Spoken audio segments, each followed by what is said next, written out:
সবাইকে সাদর আমন্ত্রণ জানাচ্ছি সাউথ এশিয়ার বিশেষ ধারাবাহিক 50 বছরে বাংলাদেশের আজকের পর্বে। আজকের আলোচনার বিষয় গ্রোথ উইথ ইকুইটি। আমরা যেহেতু প্রবৃদ্ধির কথা অনেক শুনি, এই প্রবৃদ্ধিটা কতটা সুষম প্রবৃদ্ধি হচ্ছে বা হয়েছে 50 বছরে, এবং স্বাধীন বাংলাদেশে এই ধারণাটি কতটুকু জনপ্রিয় হতে পেরেছে যে গ্রোথ উইথ ইকুইটি বা প্রবৃদ্ধিকে হতে হবে সুষমভাবে, তা নিয়েই আজকে একটুখানি কথা বলার ইচ্ছা একজন তরুণ অর্থনীতিবিদের সঙ্গে, ডক্টর আসাদ করিম খান প্রিয়। আমাদের প্রিয় তরুণ অর্থনীতিবিদ। উনি নর্থ সাউথ বিশ্ববিদ্যালয়ের সহকারী অধ্যাপক এবং চেয়ার অর্থনীতি বিভাগ। মোটামুটি অল্প বয়সেই একটা দায়িত্ব, চেয়ারের দায়িত্ব। কেমন লাগছে প্রিয় এই দায়িত্বটা, শিক্ষক এবং বিভাগীয় প্রধান হিসেবে? ধন্যবাদ মাসকাওয়াত ভাই, আমাকে আপনার এই অনুষ্ঠানে আমন্ত্রণ জানাবার জন্য। শুভ সন্ধ্যা সবাইকে। তো হ্যাঁ, মানে চেয়ারম্যানশিপের দায়িত্বটা হঠাৎ করেই এসে পড়েছে এবং গুরু দায়িত্ব, কিন্তু আমি উপভোগ করছি। মানে অনেক ধরনের রেসপন্সিবিলিটি, স্টুডেন্টদেরকে অনেক ভাবে সার্ভিস দেয়া যায় এবং আমার এই ব্যাপারটা খুব ভালো লাগে, তাদের উপকারে আসতে পারলে। তো সব মিলিয়ে ভালো, মানে খুব ইন্টারেস্টিং একটা অভিজ্ঞতার মধ্যে দিয়ে যাচ্ছি। এখন একটা জিনিস জানতে ইচ্ছে করে, যেহেতু আমরা এই যে ধারাবাহিকটা 50 বছরে বাংলাদেশ, এটা তো বাংলাদেশের স্বাধীনতার 50 বছর পূর্তিতেই একটা চেষ্টা যে আহ, আমাদের যে যারা বয়সে প্রবীণ বা আমাদের যারা সমসাময়িক বা আমাদের যারা অনুজ প্রতিম, এই তিন ধরনের কণ্ঠস্বরকে আর্কাইভ করে রাখা, যাতে একটা পিপলস হিস্ট্রি আমরা আড্ডা দিতে দিতে তৈরি করে রাখতে পারি। জানি না এটা কতটা কাজে দেবে। তো এখন খুব স্বাভাবিকভাবেই 50 বছরে বাংলাদেশ বলতে গেলে কিন্তু 1971-এর কথা এসে পড়বে, কেননা এটা হচ্ছে বাংলাদেশের ইতিহাসের সেই মাহেন্দ্র ক্ষণ যখন একটি জাতি পরাধীনতার শৃঙ্খল ছিঁড়েছিল। এটা অনেক অনেক বড় একটা ব্যাপার, একটা একটা মানচিত্র, একটা পতাকা, একটা একটা ভৌগোলিক স্বাধীনতা, একটা নিজেকে নিজের ব্যবস্থাপনা করার একটা স্বাধীনতা লাভ, অনেক বড় একটা ব্যাপার। তো এই 71 আমরা ব্যক্তিগত আলাপচারিতায় তুমি বললেও আজকের আলোচনায় আপনি বলবো না তুমি নিশ্চয়ই বলবো, নিশ্চয়ই, বুঝতে না না, পারছি না। তুমি মাসকাওয়াত ভাই, আপনি প্লিজ। বলতে গেলে অনেকটা কৃত্রিম হয়ে যাবে। হ্যাঁ, তো হ্যাঁ প্রিয়, হ্যাঁ হ্যাঁ, এই একদম, হ্যাঁ। 71 ব্যাপারটা, এই ইতিহাসের এই মাহেন্দ্র ক্ষণটা তোমার কাছে বা তোমার ছাত্রছাত্রীদের কাছে কতটা জরুরি?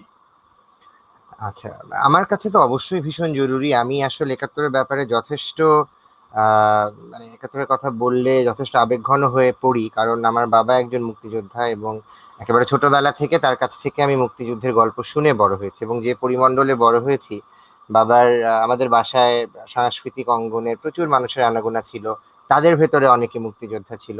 আমি বিশেষ করে একজনের কথা এখানে বলবো, লুৎফর রহমান রিটন, আমার খুব প্রিয় ছড়াকার এবং আমাদের ভীষণ ক্লোজ কাছের মানুষ পরিবারের। তো তার ছড়া পড়ে বড় হয়েছি, তার এবং আমিরুল ইসলাম আঙ্কেলের লেখা রাজাকারের ছড়া পড়ে বড় হয়েছে। তো এই ব্যাপারগুলো ভেতর দিয়ে বড় হওয়ার কারণে আমার ভেতরে কিন্তু মানে একাত্তরের বোধটা যথেষ্ট শক্তিশালী। এবং আমি যেটা দেখেছি আমার জেনারেশনে, এটা আমি জানি না কি কারণে, একটা হতে পারে যে আমাদের 75 পরবর্তী সময়ে একটা সামরিক শাসনের সময়কাল গেছে এবং সে সময় অনেক ভাবে হয়তো চেষ্টা করা হয়েছে কোনো কোনো ক্ষেত্রে মুক্তিযুদ্ধের ব্যাপারগুলোকে ঠিক যেভাবে আসা উচিত ছিল সেভাবে হয়তো সবার সামনে মিডিয়াতে সেভাবে আসতো না। মুক্তিযুদ্ধের সময়কার অনেক গান আমরা অনেক পরে শুনেছি নিয়মিতভাবে মিডিয়াতে, মুক্তিযুদ্ধের অনেক ভিডিও, অনেক প্রামাণ্য অনুষ্ঠান আমরা অনেক পরে দেখেছি নিয়মিতভাবে, দীর্ঘ সময় অনুপস্থিত ছিল। সেই কারণে কিনা জানি না, আমার সমসাময়িক যারা, আমরা যখন স্কুলে পড়ছি ক্লাস 8, 9, 10-এ, সেই সময় আমি দেখতাম যে আমার বন্ধু বান্ধবদের মধ্যে, মানে ছোট একটা অংশ ছাড়া, যারা আমার মতো পরিমণ্ডলে বড় হয়েছে বা মুক্তিযোদ্ধার সন্তান, সেই রকম জায়গার বাইরে এটার ব্যাপারে একটা উদাসীনতা কাজ করতো। অনেক ক্ষেত্রে আমি দেখেছি এসব নিয়ে কথা বলে, এইসব পুরোনো কথা বলে লাভ নেই, পুরোনো কাসুন্দি খেটে লাভ নেই, আমাদের সামনের দিকে যেতে হবে, এই ধরনের একটা বক্তব্য দেওয়ার প্রবণতা আমার বন্ধু বান্ধবদের অনেকের মধ্যে ছিল, আমার জেনারেশনে ছিল। একটা ভালো ব্যাপার হচ্ছে আমি আমার ছাত্রছাত্রীদের মধ্যে কিন্তু সেই ব্যাপারটা দেখি না। আমি দেখতে পাচ্ছি তাদের মধ্যে আবার মুক্তিযুদ্ধের চেতনা আমাদের ভেতরে যেমন আছে, বা আমি বললাম যে আমার বা আমার সমসাময়িকদের মধ্যে যারা আমার মানসিকতার ছিল তাদের মধ্যে যেরকম আছে, আমি তাদের ভেতরে এখনকার ছাত্রছাত্রীদের বড় অংশের মধ্যে সেটা দেখতে পাই। তারা 26শে মার্চের ব্যাপারে অনেক আবেগী, তারা 16ই ডিসেম্বর বড় করে উদযাপন করে, 21শে ফেব্রুয়ারি বড় করে উদযাপিত হয় আমাদের ইউনিভার্সিটিতে, এবং স্বতঃস্ফূর্ত ভাবে তারা অংশগ্রহণ করে। তো আমার মনে হয় যে এই ব্যাপারটা আবার একটা পরিবর্তন এসছে, এবং এটা খুব ভালো একটা ব্যাপার। কারণ আমাদের এই আপনি যেটা বলেছেন এত সুন্দর করে, যে এটা আমাদের অনেক বড় একটা জায়গা, আমাদের গর্বের জায়গা, তাই না? পুরোনোকে মানে ভুলে ছুঁড়ে ফেলে সামনে এগোনোর কোনো দরকার নেই, যেহেতু আমাদের গর্বের ইতিহাস, এটাকে বুকে ধারণ করে এটা থেকে শক্তি সঞ্চয় করে সামনের দিকে এগিয়ে যাওয়াটা আমার মনে হয় অনেক বেশি যুক্তিযুক্ত এবং অর্থপূর্ণ। এখন আমি যতদূর জানি যে কানাডায় পড়াশোনা করেছো তুমি, আহ, হুম, ওখানকার নাগরিকত্বও আছে।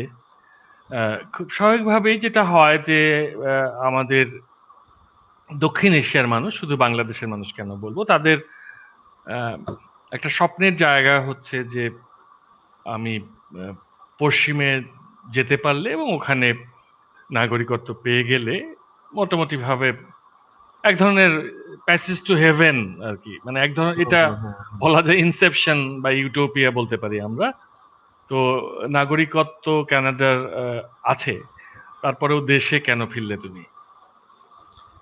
এই প্রশ্নটা মানে আমি যখন ফিরছিলাম তখন আমার আমি তো ইউনিভার্সিটি অফ টরন্টো থেকে পিএইচডি করেছি, তো সেখানে আমার যিনি সুপারভাইজার ছিলেন বা আমার সুপারভাইজারি কমিটিতে যারা ছিলেন বা অন্যান্য শিক্ষকও যারা ছিলেন, আমার যারা ক্লাসমেট ছিল, সবাই আমাকে জিজ্ঞেস করেছে যে তুমি মানে ইভেন যারা বাংলাদেশের মানুষ তারা শুধু না, বিদেশে তারাও এটা বোঝে যে একটা উন্নত দেশের অনেক রকমের সুযোগ সুবিধা থাকা, অনেক ধরনের অপরচুনিটিস বা আহ, ধরেন রিসার্চের পার্সপেক্টিভ থেকে অনেক অনেক নিজেকে মেলে ধরার সুযোগ থাকে। তো সেগুলো ফেলে তুমি কেন দেশে ফিরছো? আমাকে খুব ভালো চোখে দেখেনি আমার সুপারভাইজারি কমিটি, তারা আমাকে অনেক বলেছে যে না, তুমি এখানে থাকো, তোমার এখানে ভালো একটা পড়াশোনা করেছো, এখানে তুমি ভালো স্ট্যাবলিশ হতে পারবে। তো আমার তাদেরকে কিন্তু সবসময় বোঝানোর চেষ্টা করতে হয়েছে, এবং বাংলাদেশের মানুষকে তো বটে, অনেকে আমাকে আত্মীয় স্বজন পর্যন্ত দেশে বলেছে, আমার বন্ধু বান্ধব বলেছে যে তোর কি মাথা খারাপ হয়েছে নাকি? একদম এই ভাষায় মানে কেন আসবি তুই ওখানে থাক, আমাদের মানে পারলে আমাদেরকে নিয়ে যা, এরকম কথাবার্তা সবসময় শুনে এসেছি। না আমি এখন প্রথম ব্যাপারটা হচ্ছে আমি এবং আমার স্ত্রী যখন গেছি বাংলাদেশ থেকে তখনই আমরা জানতাম আমরা ফেরত আসবো। তো এই ব্যাপারটা আমাদের মাথা সবসময় ছিল। তো এটার একটা দিক হচ্ছে খুবই মানে একান্ত ব্যক্তিগত ব্যাপার, আমি আমার মা বাবার একমাত্র সন্তান। তো আমি চেয়েছি সবসময় মা বাবার পাশে থাকতে, এবং মা বাবা যেরকম এখানে একটা সামাজিক বন্ধন আছে, তাদের বন্ধু বান্ধব আছে, তাদের কাজ আছে, তাদের একটা ক্ষেত্র তৈরি হয়ে গেছে, তারা এই শক্ত ভিত্তি ছেড়ে কানাডায় মানে বা অন্য কোনো দেশেই যে থিতু হবেন না। তো এইটা আমার একটা অবশ্যই নিজের ব্যক্তিগত কারণ ছিল যে তাদের পাশে থাকা। এবং সেটা আমার বাবার নানা ধরনের, আমি ফেরার পরে নানা ধরনের অসুখ বিসুখ থেকে বেঁচে ওঠার পেছনে আমার মনে হয় বড় ভূমিকা রেখেছে। আমি I could play a really major role, আমি বড় ধরনের ভূমিকা রাখতে পেরেছি, যেটা আমার একটা খুব বড় স্যাটিসফ্যাকশনের জায়গা। এবং আমার স্ত্রীরও মা বাবা এখানে, তার অন্য দুই ভাই বোন আছে, তারা বিদেশে, একজন বিদেশে একজন চিটাগাংয়ে থাকে। তো আমরা আমাদের মা বাবার কাছে থাকতে চেয়েছি, এটা হচ্ছে আমাদের ব্যক্তিগত একটা বড় কারণ। এখন এর বাইরেও কথা থাকে, এবং সেটা আমার মনে হয় আমাদের আজকের যে বিষয়, মানে গ্রোথ উইথ ইকুইটি, গ্রোথ পার্টের সঙ্গে কিছুটা হলেও জড়িত। বাংলাদেশ কিন্তু অনেক এগিয়েছে, মানে আমি আমার ছোটবেলায় যে বাংলাদেশ দেখেছি তার চাইতেও এখন সুযোগ সুবিধার পার্সপেক্টিভ থেকে অনেক অনেক এগিয়েছে। এবং এখানে একটা বাইরে থেকে পিএইচডি করে এসে মোটামুটি একটা ইউনিভার্সিটিতে শিক্ষকতা করে যথেষ্ট সম্মানজনক এবং সুন্দর কমফোর্টেবল লাইফ কিন্তু লিড করা আসলে সম্ভব। মানে আমি একটা সময় আমি নিজে যখন মাস্টার্স করছিলাম তখন আমি দেশে ফেরত এসেছি একবার ছুটিতে। আমি এসে দেখেছি যে আমি ইন্টারনেটে ঢুকে আমি ইন্টারনেটে মেইল চেক করছি, আমি জাস্ট মেইলটা চেক করতে দিয়ে ঘুরে ফিরে খাওয়া দাওয়া সেরে এসেছি, তখনও দেখি মেইলটা ডাউনলোড হচ্ছে, এত স্লো ছিল ইন্টারনেট। আর এখন দেখেন আমি একদম লাইভ স্ট্রিম করছি আপনার সঙ্গে বাংলাদেশ থেকে বসে, কোনো প্রবলেম হচ্ছে না, কোনো বাফারিং হচ্ছে না। তো অবশ্যই এই ব্যাপারগুলো অনেক পরিবর্তন হয়েছে মোটামুটি। সবকিছু এখন এখন দেশে পাওয়া যায় একটা একটা একটা লেভেল পর্যন্ত। সো এই সবকিছু মিলিয়ে, এবং আরেকটা বড় যেটা কারণ ছিল যে আমার মনে হয়েছে যে কানাডাতে বলি, আমেরিকাতে বলি, ইউরোপের বড় বড় দেশগুলোতে বলি, যেগুলোর অনেক জায়গায় আমার সঙ্গে যারা পিএইচডি করেছে আমার বন্ধু বান্ধবরা অনেক ওই ধরনের ইউনিভার্সিটিতে বা ইন্ডাস্ট্রিতে কাজ করছে, কিন্তু এই দেশগুলোতে কিন্তু মোটামুটি ভালো পড়াশোনা করা, ভালো যোগ্যতা সম্পন্ন মানুষ প্রচুর আছে, অভাব নেই সেভাবে। তা আমি নিজে বাংলাদেশে পড়াশোনা করে বড় হয়েছে, আমি জানি আমাদের অনেক ভালো শিক্ষক আছেন, কিন্তু তারপরেও এই ভালো ডিগ্রি নিয়ে যথেষ্ট পরিমাণ কোয়ালিফিকেশন সহ মানুষের ওই সমস্ত দেশের তুলনায় কিন্তু একটা অভাব আছে। আমার মনে হচ্ছে যে আমি এসে অনেক অর্থপূর্ণ একটা কন্ট্রিবিউশন করতে পারবো, এবং মার্জিনাল কন্ট্রিবিউশন আমরা যেটা বলি সেটা এখানে অনেক বেশি হবে। এবং আমি যখন আমার স্টুডেন্টদেরকে ক্লাসে পড়াচ্ছি, তারা যখন বুঝতে পারছে একটা, আমি তাদেরকে চেষ্টা করি আমি যে জায়গা থেকে শিখে এসেছি সেই জায়গা থেকে সেই নলেজটা তাদেরকে দিতে, সেই জ্ঞানটা দেবার চেষ্টা করি ভীষণভাবে। তো তারা সেটা থেকে যখন উপকৃত হয়, আমি দেখি আমার একটা রেকমেন্ডেশন লেটার নিয়ে যখন আমার একটা স্টুডেন্ট, একটা ছেলে বা একটা মেয়ে একটা বাইরের দেশে একটা ভালো ইউনিভার্সিটিতে মাস্টার্সে চান্স পাবে, পিএইচডিতে চান্স পায়, সেটা আমার কাছে মানে এত ভেতরটাকে ভরিয়ে দেয় বলবো কি, মন ভরে যায়। তো এই ব্যাপারগুলো একটা কারণ ছিল। আমি জানতাম যে আমি, আমার টিচাররা আমাকে যেভাবে হেল্প করতে পেরেছেন, তারা যদি তখন না থাকতেন, তারাও বাইরে থেকে পড়াশোনা করে দেশে ফিরেছিলেন, তাহলে আমি হয়তো এইভাবে বাইরে যে পড়াশোনা করার সুযোগটা পেতাম না। তো সেই জায়গা থেকেও দেশে ফেরার একটা আগ্রহ আমার ভীষণভাবে ছিল। সো এই তো ব্যক্তিগত মা বাবার পাশে থাকা, তারপরে দেশে কন্ট্রিবিউট করা মিনিংফুলি, এবং দ্য সেম টাইম দেশের এখন গ্রোথের কারণে, উন্নয়নের কারণে যথেষ্ট ভালো জায়গায় পৌঁছেছে যেখানে আসলে ভালো একটা জীবন যাপন করা সম্ভব। এসব কিছু মিলিয়ে দেশে ফেরা। এই যে উন্নয়ন শব্দটা, এটা শুনি যখন, এবং জিডিপি শব্দটা, তো আমরা যারা বিতর্ক টিতর্ক করতাম তারা হুম, এই বিতর্কে গিয়ে জিডিপি গ্রোথ নিয়ে নাড়াচাড়া করতাম এবং লোকজনকে তাক লাগিয়ে দিতাম, যেহেতু তারা এই জিডিপি গ্রোথ শব্দটি সম্বন্ধে পরিচিত ছিল না, এবং এটাই বিচারকদেরও ইমপ্রেস করে ফেলতো যে এত অল্প বয়সী ছেলে হুম, মেয়ে এরা জিডিপি জিডিপি করছে। তো হুম। সম্প্রতি এই অনেকটা মাঝবয়সে এসে দেখলাম যে জিডিপি শব্দটা জিলাপি শব্দের চেয়েও বেশি জনপ্রিয় হয়ে উঠেছে। তো এখন আসলে এই যে একটা দ্রুত অর্থনৈতিক প্রবৃদ্ধি অর্জন বা অল্প একটু বেশি ইকোনমিক গ্রোথ রেট অর্জন, এটা একটা দেশের জন্য কতটা গুরুত্বপূর্ণ? আচ্ছা, আমি এখন একটা এটা একটা নাম্বার ব্যবহার করে বোঝানোর চেষ্টা করি। মানে ধরেন একটা দেশ যদি ১০০ টাকা যদি তার এখনের জিডিপি হয়, হ্যাঁ, তো যদি 1% হারে গ্রো করে সেটা, সেই দেশটা, এবং তারপরে তার সঙ্গে আমরা যদি বলি যে আরেকটা দেশ পাশাপাশি 4% হারে গ্রো করছে, তো মনে হতে পারে যে আগামী বছর তো যেই দেশটা 1% হারে গ্রো করছে সেটা পরের বছরে ১০১ টাকা জিডিপি হবে, আর অন্য দেশটা যেটা ১০০ মানে 4% হারে গ্রো করছে সেটা ১০৪ টাকা হবে। তো ১০৪, ১০৩, ১০১-এ কি পার্থক্য? ৩ টাকারই তো পার্থক্য। তো এই পার্থক্যটা যদি দীর্ঘ সময় ধরে চলে, ধরো আমরা যদি বলি যে 50 বছরের একটা সময় নেই, যে 50 বছর ধরে একটা দেশ 1% হারে গ্রো করলো, আরেকটা দেশ 4% হারে গ্রো করলো, 50 বছর পরে যে যেই দেশটা 1% হারে গ্রো করেছিল, 50 বছর পরে তার ওভারঅল গ্রোথটা হবে ধরেন অ্যারাউন্ড 64.5%। আর যে দেশটা 4% হারে গ্রো করছিল, 50 বছর ধরে সে যদি 4.5% হারে সেই দেশটা গ্রো করে, তাহলে 50 বছর পরে সেই দেশটার প্রবৃদ্ধি হবে 610.7%। মানে একদিকে 64%, অন্যদিকে হ্যাঁ, 611%। সো এক অনেক বছর দু অনেক। বছরে খুব বেশি হবে না, কিন্তু আপনি যদি 10 বছর, 20 বছর, 30 বছর, 40 বছর, 50 বছর ধরে সেই পার্থক্যটা দেখেন, অনেক বড় পার্থক্য হয়ে যায়। তো অ্যাভারেজ লেভেলে অন্তত পক্ষে অল্প একটু বেশি গ্রোথ রেট অ্যাচিভ করাটাও কিন্তু অনেক মূল্যবান হতে পারে। আরেকটা নাম্বার দিয়ে বোঝানোর চেষ্টা করি, মার্কিন যুক্তরাষ্ট্রের আমরা যদি 60 দশকের রিয়েল জিডিপি পার পার্সনের যে মানে গড়ে একজন মানুষের আয়ের যদি আমরা ট্রেন্ড লাইনটা আঁকি একদম 1960 থেকে, 1960-এ একটু দ্রুত গ্রো করছিল ইউএসএ, 70 সাল থেকে একটুখানি স্লো হয়ে যায়। এবং এটা আমি যখন আমার স্টুডেন্টদেরকে ক্লাসে দেখাই গ্রাফটা, এই 60-এর দশক থেকে 70-এর দশকে এত মানে কমে যাওয়াটার পরিমাণ এত কম যে সেটা খালি চোখে বোঝাও যায় না। তারপরে আমি যদি একটা ট্রেন্ড লাইন আঁকি ওই 60-এর দশকের ওপর দিয়ে, তখন বোঝা যায় যে হ্যাঁ, যে 70-এর দশক থেকে একটু স্লো ডাউন হয়েছে ইকোনমিক গ্রোথ, আমেরিকার একটু কমে এসছে।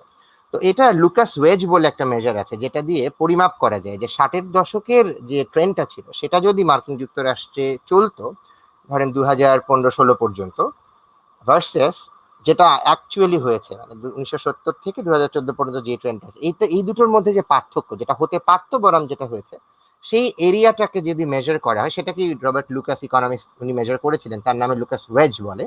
সেটা মেজার করে দেখা গেছে যে সেটা মানে 2000, আমি যদি 2015 ডলারের মানে চিন্তা করি, প্রায় $6.5 লাখ পার পার্সন সেটার কস্ট। এত সামান্য স্লো ডাউন ইকোনমিক গ্রোথের যেটা খালি চোখে বোঝাও যাচ্ছে না, সেটারই সেই 70 থেকে 2015 পর্যন্ত আমরা যদি ধরি, সেটা হয়ে যাচ্ছে এক একটা মানুষের প্রায় $6.5 লাখ, 2015 ডলার মানে। তো এটাতে বোঝা যায় যে আমি আগে যে নাম্বারটা বললাম এবং এখন যেটা বললাম, যে অল্প একটু ইকোনমিক গ্রোথের ডিফারেন্সও একটু দীর্ঘ সময় ধরে যদি চলে অনেক বড় ভূমিকা রাখতে পারে, অ্যাটলিস্ট অ্যাভারেজে। এখন আমরা যেহেতু একটু 50 বছরের জমা খরচের হিসাব নিকাশ করছি, বলা যায় যে হিসেবের খাতা খুলে বসা, তাহলে ৭১-এর পর থেকে যে বাংলাদেশের যে গ্রোথ বা প্রবৃদ্ধির যে পারফরমেন্স, যেভাবে প্রবৃদ্ধি হয়েছে অর্থনীতির ক্ষেত্রে, এটাকে কিভাবে দেখো তুমি? আমাদের একটা টার্ম আছে ইকোনমিতে, মানে এক্সপ্লোসিভ গ্রোথ একটা টার্ম আছে। এক্সপ্লোসিভ গ্রোথের ব্যাপারটা হচ্ছে এমনি অ্যাক্সেলারেটিং গ্রোথ, যে গ্রোথ রেটটা এটাই আস্তে আস্তে আস্তে আস্তে বাড়ছে কিনা। তো আমরা যদি এটা হিসাব করি যে ৭০-এর দশকে আমরা যদি বাংলাদেশের রিয়েল জিডিপি গ্রোথটা দেখি, ৩% হারে গ্রো করেছে বছরে অ্যাভারেজে। ৮০-এর দশকে 4% হারে, ৯০-এর দশকে 5% হারে, তারপরে ২০০০ থেকে ২০১০-এর সময়টা ৬% হারে, এবং ২০১০ থেকে ২০২০-এর মধ্যে অ্যাভারেজে 7% হারে। আমরা কিন্তু করোনার আগে 8%ও ছুঁয়েছিলাম, এবং এটা আমরা দ্রুত বছর, এখন দশকে দশকে না, আমরা দশকে প্রায় 2% করে অ্যাচিভ করছিলাম।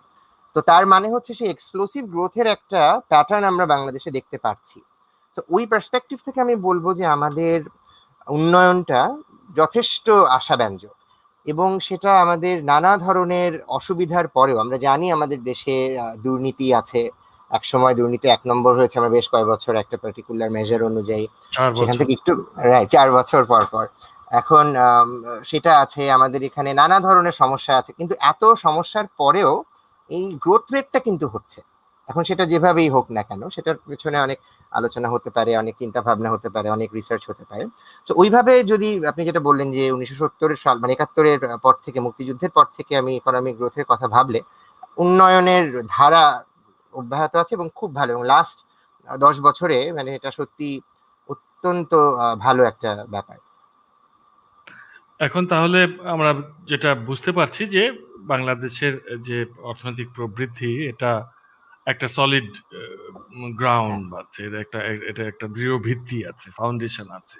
যদিও করোনা এসে কিছুটা দুশ্চিন্তার মধ্যে ফেলেছে। right. তো এখন বৈশ্বিক প্রেক্ষাপটে বাংলাদেশের যে অর্থনৈতিক প্রবৃদ্ধি, এটাকে কিভাবে বিচার করা যায়? এটা আমাদের একটা জিনিস বুঝতে হবে যে আমরা খুব ভালো এবং মোটামুটি একটা সাস্টেইন ভাবে, আমি যেটা বললাম যে এক্সপ্লোসিভ গ্রোথের একটা প্যাটার্ন আমরা দেখতে পাচ্ছি, কিন্তু এটা ধরে রাখতে পারবো কি পারবো না সেটা কিন্তু অন্য প্রসঙ্গ। আমরা একদিকে বিশ্বব্যাপী কিছু গ্রোথ মিরাকেল দেখেছি over the years. Growth miracle মানে হচ্ছে যে দেশগুলো, যে পৃথিবীর যে গড় জিডিপি সেটার চাইতে যথেষ্ট পরিমাণে বেশি হারে গ্রো করছে যে দেশগুলো, এবং একটা সাস্টেইন পিরিয়ড ধরে। তো সেই ধরনের উদাহরণ কিন্তু অনেক আছে। যেমন আমরা যদি জাপানের কথা ভাবি, সেকেন্ড ওয়ার্ল্ড ওয়ারের পর থেকে জাপান, সেটা প্রায় ৯০ সাল পর্যন্ত, সেই ৪৫ থেকে ৯০, ৪৫ বছর ধরে সেই গ্রোথ মিরাকেলের মধ্যে দিয়ে গেছে। তারপরে ১৯৬০ সালে ৪টা দেশ একসঙ্গে, যেটাকে আমরা সেই সময় এনআইসি বলতাম, নিউলি ইন্ডাস্ট্রিয়ালাইজিং কান্ট্রি বলা হতো।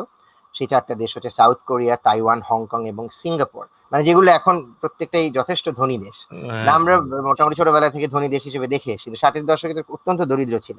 তো এই দেশগুলো সে সময় হয়েছে। ৮০ সাল থেকে চায়না শুরু করেছে, যেটা পরে ৯০-এর দশক এবং ২০০০ থেকে ২০১০-এ একেবারে সাংঘাতিকভাবে ডাবল ডিজিট গ্রোথ প্রায় ২০ বছর ধরে তারা অ্যাচিভ করেছে। তো এই দেশগুলোর উদাহরণ একদিকে আছে, এবং আমি আশা করছি যে আমরা সেই দিকে হয়তো যাব। ইন্ডিয়াও সেরকম একটা লক্ষণ দেখাচ্ছিল। থাইল্যান্ড আছে, ভিয়েতনাম আছে, মালয়েশিয়া আছে, যারা এই ধরনের প্যাটার্ন, গ্রোথ প্যাটার্ন দেখাচ্ছে এখন। অন্যদিকে কিন্তু গ্রোথ ডিজাস্টারেরও অনেক ইতিহাস আছে। একদিকে যেমন সাবসাহারান যে দেশগুলো, সাবসাহারান আফ্রিকান যে দেশগুলো, যেমন মোজাম্বিক, চাঁদ, এই দেশগুলো কিন্তু কখনোই সেভাবে মানে উন্নয়নের মুখ হ্যাঁ। দেখেনি, সবসময় একটা জায়গায় পড়েছিল।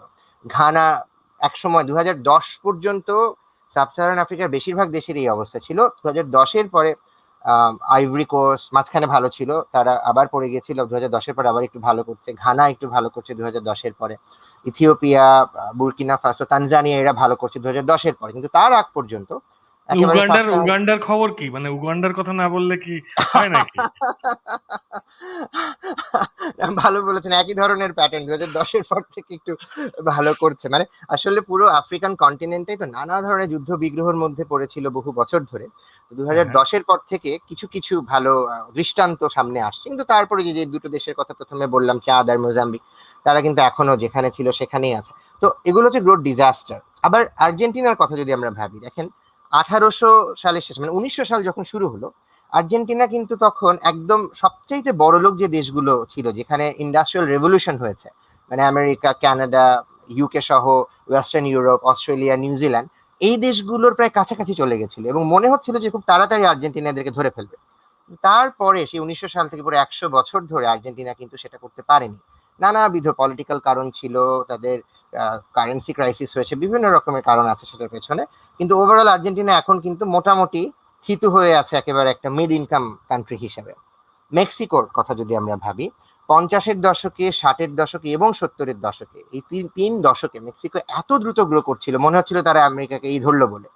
তারপরে ড্রাগের সমস্যা, তাদের প্রেসিডেন্ট হত্যা, তাদের এগেইন কারেন্সি ক্রাইসিস, এই সমস্ত কিছু মিলিয়ে তাদের কিন্তু আম, আর সেটা হলো না একেবারে। এগেইন মিডল ইনকাম কান্ট্রি হিসেবে, যে মিডল ইনকাম ট্র্যাপ আমরা যেটাকে বলি, তো মেক্সিকো মিডল ইনকাম ট্র্যাপে আটকে গেছে, আর্জেন্টিনা মিডল ইনকাম ট্র্যাপে আটকে গেছে। সাউথ এশিয়া শ্রীলঙ্কাকে একসময় বলা হচ্ছিল গ্রোথ মিরাকল, রাইট, এখন রাইট। অনেক সময় অনেকে বলে যে শ্রীলঙ্কান স্টোরি হ্যাজ এন্ডেড, মানে ওই লেভেলে এখন আর তারা কিন্তু পারছে না, তারাও আটকে গেছে। এখন কথা হচ্ছে যে বাংলাদেশ কি এই এনআইসি, যেগুলো নিউলি ইন্ডাস্ট্রিয়ালাইজিং কান্ট্রিজ বলা হতো, সেই Hong Kong, Singapore, south Korea, Taiwan অথবা জাপান, চায়নার দিকে যাবে, নাকি মেক্সিকো, আর্জেন্টিনার মধ্যে মিডল ইনকাম ট্র্যাপে আটকে পড়বে, সেটা সময় বলবে। কাজেই আমাদের কিন্তু একদিকে যেমন আমরা আশাবাদী হব যে আমরা খুব ভালোভাবে গ্রো করছি, আমাদের প্যাটার্নটা এক্সপ্লোসিভ গ্রোথের সঙ্গে সামঞ্জস্যপূর্ণ, একই সঙ্গে এই ইতিহাসের এই দেশগুলো থেকে আমাদের শিক্ষা নিতে হবে যে আমরা যাতে ওই মিডল ইনকাম ট্র্যাপের বলয়ে আটকে না যাই, সেটা যাতে ভেঙে বেরোতে পারি।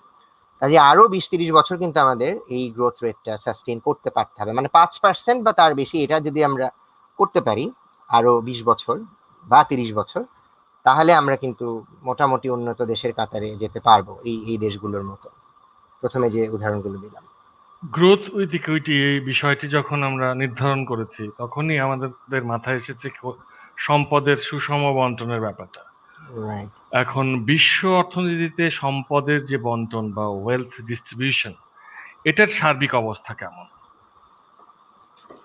আমাদের তো ওয়ার্ল্ড ব্যাংক আছে, আইএমএফ আছে, এই দেশগুলো, এই ইনস্টিটিউশনগুলো কিন্তু বহু বছর ধরে তারা কাজ করে যাচ্ছে দেশে দেশে যে ধনী গরিব দেশের যে তারতম্য, যে পার্থক্য, সেটা কমাতে, আমরা সেটা জানি। এখন আমরা যদি ক্রস কান্ট্রি ইনকাম ডিফারেন্স দেখি, মানে ধনী দেশগুলোর সঙ্গে গরিব দেশের পার্থক্য, সেটাতে যদি আমরা প্রথমে মানে ম্যাক্রো লেভেলে দেখি, তাহলে আমরা দেখবো যে সেটা অনেক আগে থেকেই অনেক বেশি ছিল এবং এখনের অবস্থাটাকে আমি জাস্ট একটা নাম্বার দিয়ে বোঝাই। 1985 সালের ডেটা যদি আমরা দেখি এবং সেখানে আমরা যদি বিশ্বের সবচেয়ে ধনী 5% দেশকে নেই এবং বিশ্বের সবচেয়ে দরিদ্র 5% দেশকে নেই, এবং আমরা যদি ক্রয় ক্ষমতার সমতায়ন করে পার ক্যাপিটা রিয়েল জিডিপিটা দেখি, মানে পার ক্যাপিটা ইনকাম, গড় আয় এক একটা মানুষের, এবং সেটা ওই যেটা বললাম ক্রয় ক্ষমতার জন্য সমতায়ন করার পরে, যেটাকে আমরা পিপিপি অ্যাডজাস্টমেন্ট বলি, পারচেজিং পাওয়ার প্যারিটি অ্যাডজাস্ট করে বলি, তাহলেও দেখা যায় যে বিশ্বের সবচেয়ে ধনী 5% দেশ বিশ্বের সবচেয়ে গরিব 5% দেশের চাইতে এক একজন মানুষ 35 গুণ বেশি আর্ন করেন, মানে পার ক্যাপিটা ইনকামের ডিফারেন্সটা 35 গুণ 1985 সালে ছিল। এবং এটা অনেক বড়, বিশেষ করে ক্রয় ক্ষমতার সমতায়নের পরে যখন এই ডিফারেন্সটা থাকে। তো এটা আমি এই এই এই এটা আমি পড়েছি আমার মানে ইউনিভার্সিটি লাইফে। তো তারপরে আমি নিজে যখন রিসার্চার হলাম, মানে রিসার্চের কাজ করছিলাম, আমার নিজের মনে হলো যে এটা 2014 সালের কথা, যে এখন কি অবস্থা। আমি যদি এখন আবার দেখি, যে আমি যেটা বললাম, শুরু করলাম কথাটা, যে ওয়ার্ল্ড ব্যাংক, আইএমএফ এর এত চেষ্টা করছে, ওয়ার্ল্ড ট্রেড অর্গানাইজেশন হয়েছে, যারা বিভিন্ন ধরনের ট্রেডের ব্যাপারে যে সমস্ত অসমতা আছে সেগুলোকে তারা বলে যে তারা চেষ্টা করে রোধ করবার, তো এত ইনস্টিটিউশন হয়েছে, এত কাজ হয়েছে, নিশ্চয়ই কমে এসছে এই ডিফারেন্সটা। 2014-তে আমি যখন একই অ্যানালিসিসটা আবার করলাম, তখন যেটা দেখলাম যে কিছু দেশের পরিবর্তন হয়েছে, ওই টপ 5%-এ হয়তো কিছু দেশ বের হয়ে গেছে, কিছু দেশ ঢুকেছে। পুয়ারেস্ট, যে মানে সবচেয়ে দরিদ্র 5%-এর থেকে কিছু দেশ বেরিয়ে গেছে, কিছু দেশ ঢুকেছে। কিন্তু অদ্ভুত ব্যাপার হচ্ছে 2014-তে এসে এই যে এত ওয়ার্ল্ড ব্যাংক, আইএমএফ এত কাজ হলো, সেই যে 35 গুণ ছিল যে ডিফারেন্সটা পার ক্যাপিটা রিয়েল জিডিপি, সেটা অদ্ভুতভাবে বেড়ে 61 গুণ হয়ে গেল। মানে ধনী দেশ 5%, এক হুম, একজন হুম। মানুষ, দরিদ্র 5% দেশের একজন মানুষের চাইতে গড় 61 গুণ বেশি আর্ন করছে, এবং সেটা ক্রয় ক্ষমতা অ্যাডজাস্টমেন্টের পরে। এটা একটু হতাশাজনক, যে তার মানে দেশে দেশে আমরা যদি পার্থক্যের ব্যাপারে ভাবি, ক্রস কান্ট্রি ইনকাম ডিফারেন্স এটা আসলে অনেক বেশি অনেক বছর ধরে, এবং এটা বাড়ছে অনেক বছর ধরে। মানে কিন্তু ইন্ডাস্ট্রিয়াল রেভলিউশনের পরে 1800 সালের কথা যদি ভাবি, তখন দেখবেন সেরকম ডিফারেন্স ছিল না। মোটামুটি ইউরোপে, বিশেষ করে ইউরোপ এবং এশিয়ার লিভিং স্ট্যান্ডার্ড একই রকম ছিল। একই রকম ছিল। ইন্ডাস্ট্রিয়াল রাইট, ইন্ডাস্ট্রিয়াল রেভলিউশনটা হয়েছে western Europe, America, Canada, Australia, ইংল্যান্ডে। 1940-50-এর দিকে যে দেখা গেল যে এই দেশগুলো অন্যান্য সব দেশের চাইতে অনেক বেশি ধনী হয়ে গেছে। কিন্তু দুঃখজনক হচ্ছে যে এই দেশে দেশে মানে পার্থক্যটা কমার পরিবর্তে দিন দিন বাড়ছে। তো এটা হচ্ছে আপনার ম্যাক্রো লেভেলে। আর মাইক্রো লেভেলেও আমার, যদি আমরা দেশের ভেতরে দেখি, সেখানেও মানে অধিকাংশ দেশ, অনেক দেশে কিছু ব্যতিক্রম আছে, তাছাড়া বাড়ছে। আমরা এটা আরো, আমার আশা করি যে মানে আপনার এই প্রশ্নের উত্তরটা আমি এতটুকুই রাখি, আমরা আলাপের মধ্যে দিয়ে আরো আরো এই ব্যাপারগুলো নিয়ে হয়তো কথা বলবো সামনে। আমরা কিন্তু বাংলাদেশের এই যে জিডিপি গ্রোথ নিয়ে যখন আলোচনা করি, সত্যি আমাদের ভালো লাগে কিন্তু, তাই না? একটা নাম্বার, এবং এটা অবশ্যই। একটা সলিড নাম্বার, সুতরাং এটা নিয়ে আলাপ করার মধ্যে গর্ব আছে। আমরা যখন দেখি যে বৈদেশিক রিজার্ভ একটা খুব খুব খুব একটা ভালো জায়গায় আছে, ভালো লাগে। 44 বিলিয়ন ডলার এই ফেব্রুয়ারিতে হ্যাঁ, লাস্ট, অ্যামেজিং একটা তারপরে নাম্বার। তারপরে বাজেটের কলেবরটা যেভাবে বেড়েছে 50 বছর, ওটাও অবশ্যই। কিন্তু অনেক মন ভালো করে দেয়। কিন্তু মনটা একটু খারাপ হয়ে যায় যখন আমরা শুনি যে দ্রুত ধনী হবার মতো যে দেশগুলো আছে আর কি, যেখানে দ্রুত ধনী হওয়া যায়, সেগুলোর মধ্যে বাংলাদেশ একটা। এবং আমরা একটা জিনিস দেখছি যে হ্যাঁ, আমাদের সাধারণ মানুষের ক্রয় ক্ষমতা বেড়েছে, সঙ্গতি বেড়েছে। আহ, ক্ষুধায় মারা যায় এমন এমন হওয়ার কথা নয় বাংলাদেশ, খাদ্যেও স্বয়ংসম্পূর্ণ। কিন্তু এটা হয়ে যাচ্ছে যে যে এই যে অতি ধনী একটা শ্রেণী তৈরি হচ্ছে, তাদের কাছে যে পরিমাণ সম্পদ সঞ্চিত হচ্ছে, এবং এবং গরিবেরা যেভাবে একটা জায়গায় থেকে যাচ্ছে, এটা অনেকটা সেই মুঘল আমলের মতো মনে হচ্ছে না? যে কেল্লার ভেতরের একটা জীবন, কেল্লার বাইরের একটা জীবন। মুঘল আমলের কিন্তু কেল্লার ভেতরের জীবন আর বাইরের জীবন দুটোই সুখের ছিল, মানে মোটামুটি আমরা অন্তত এটুকু আন্দাজ করা যায় তো।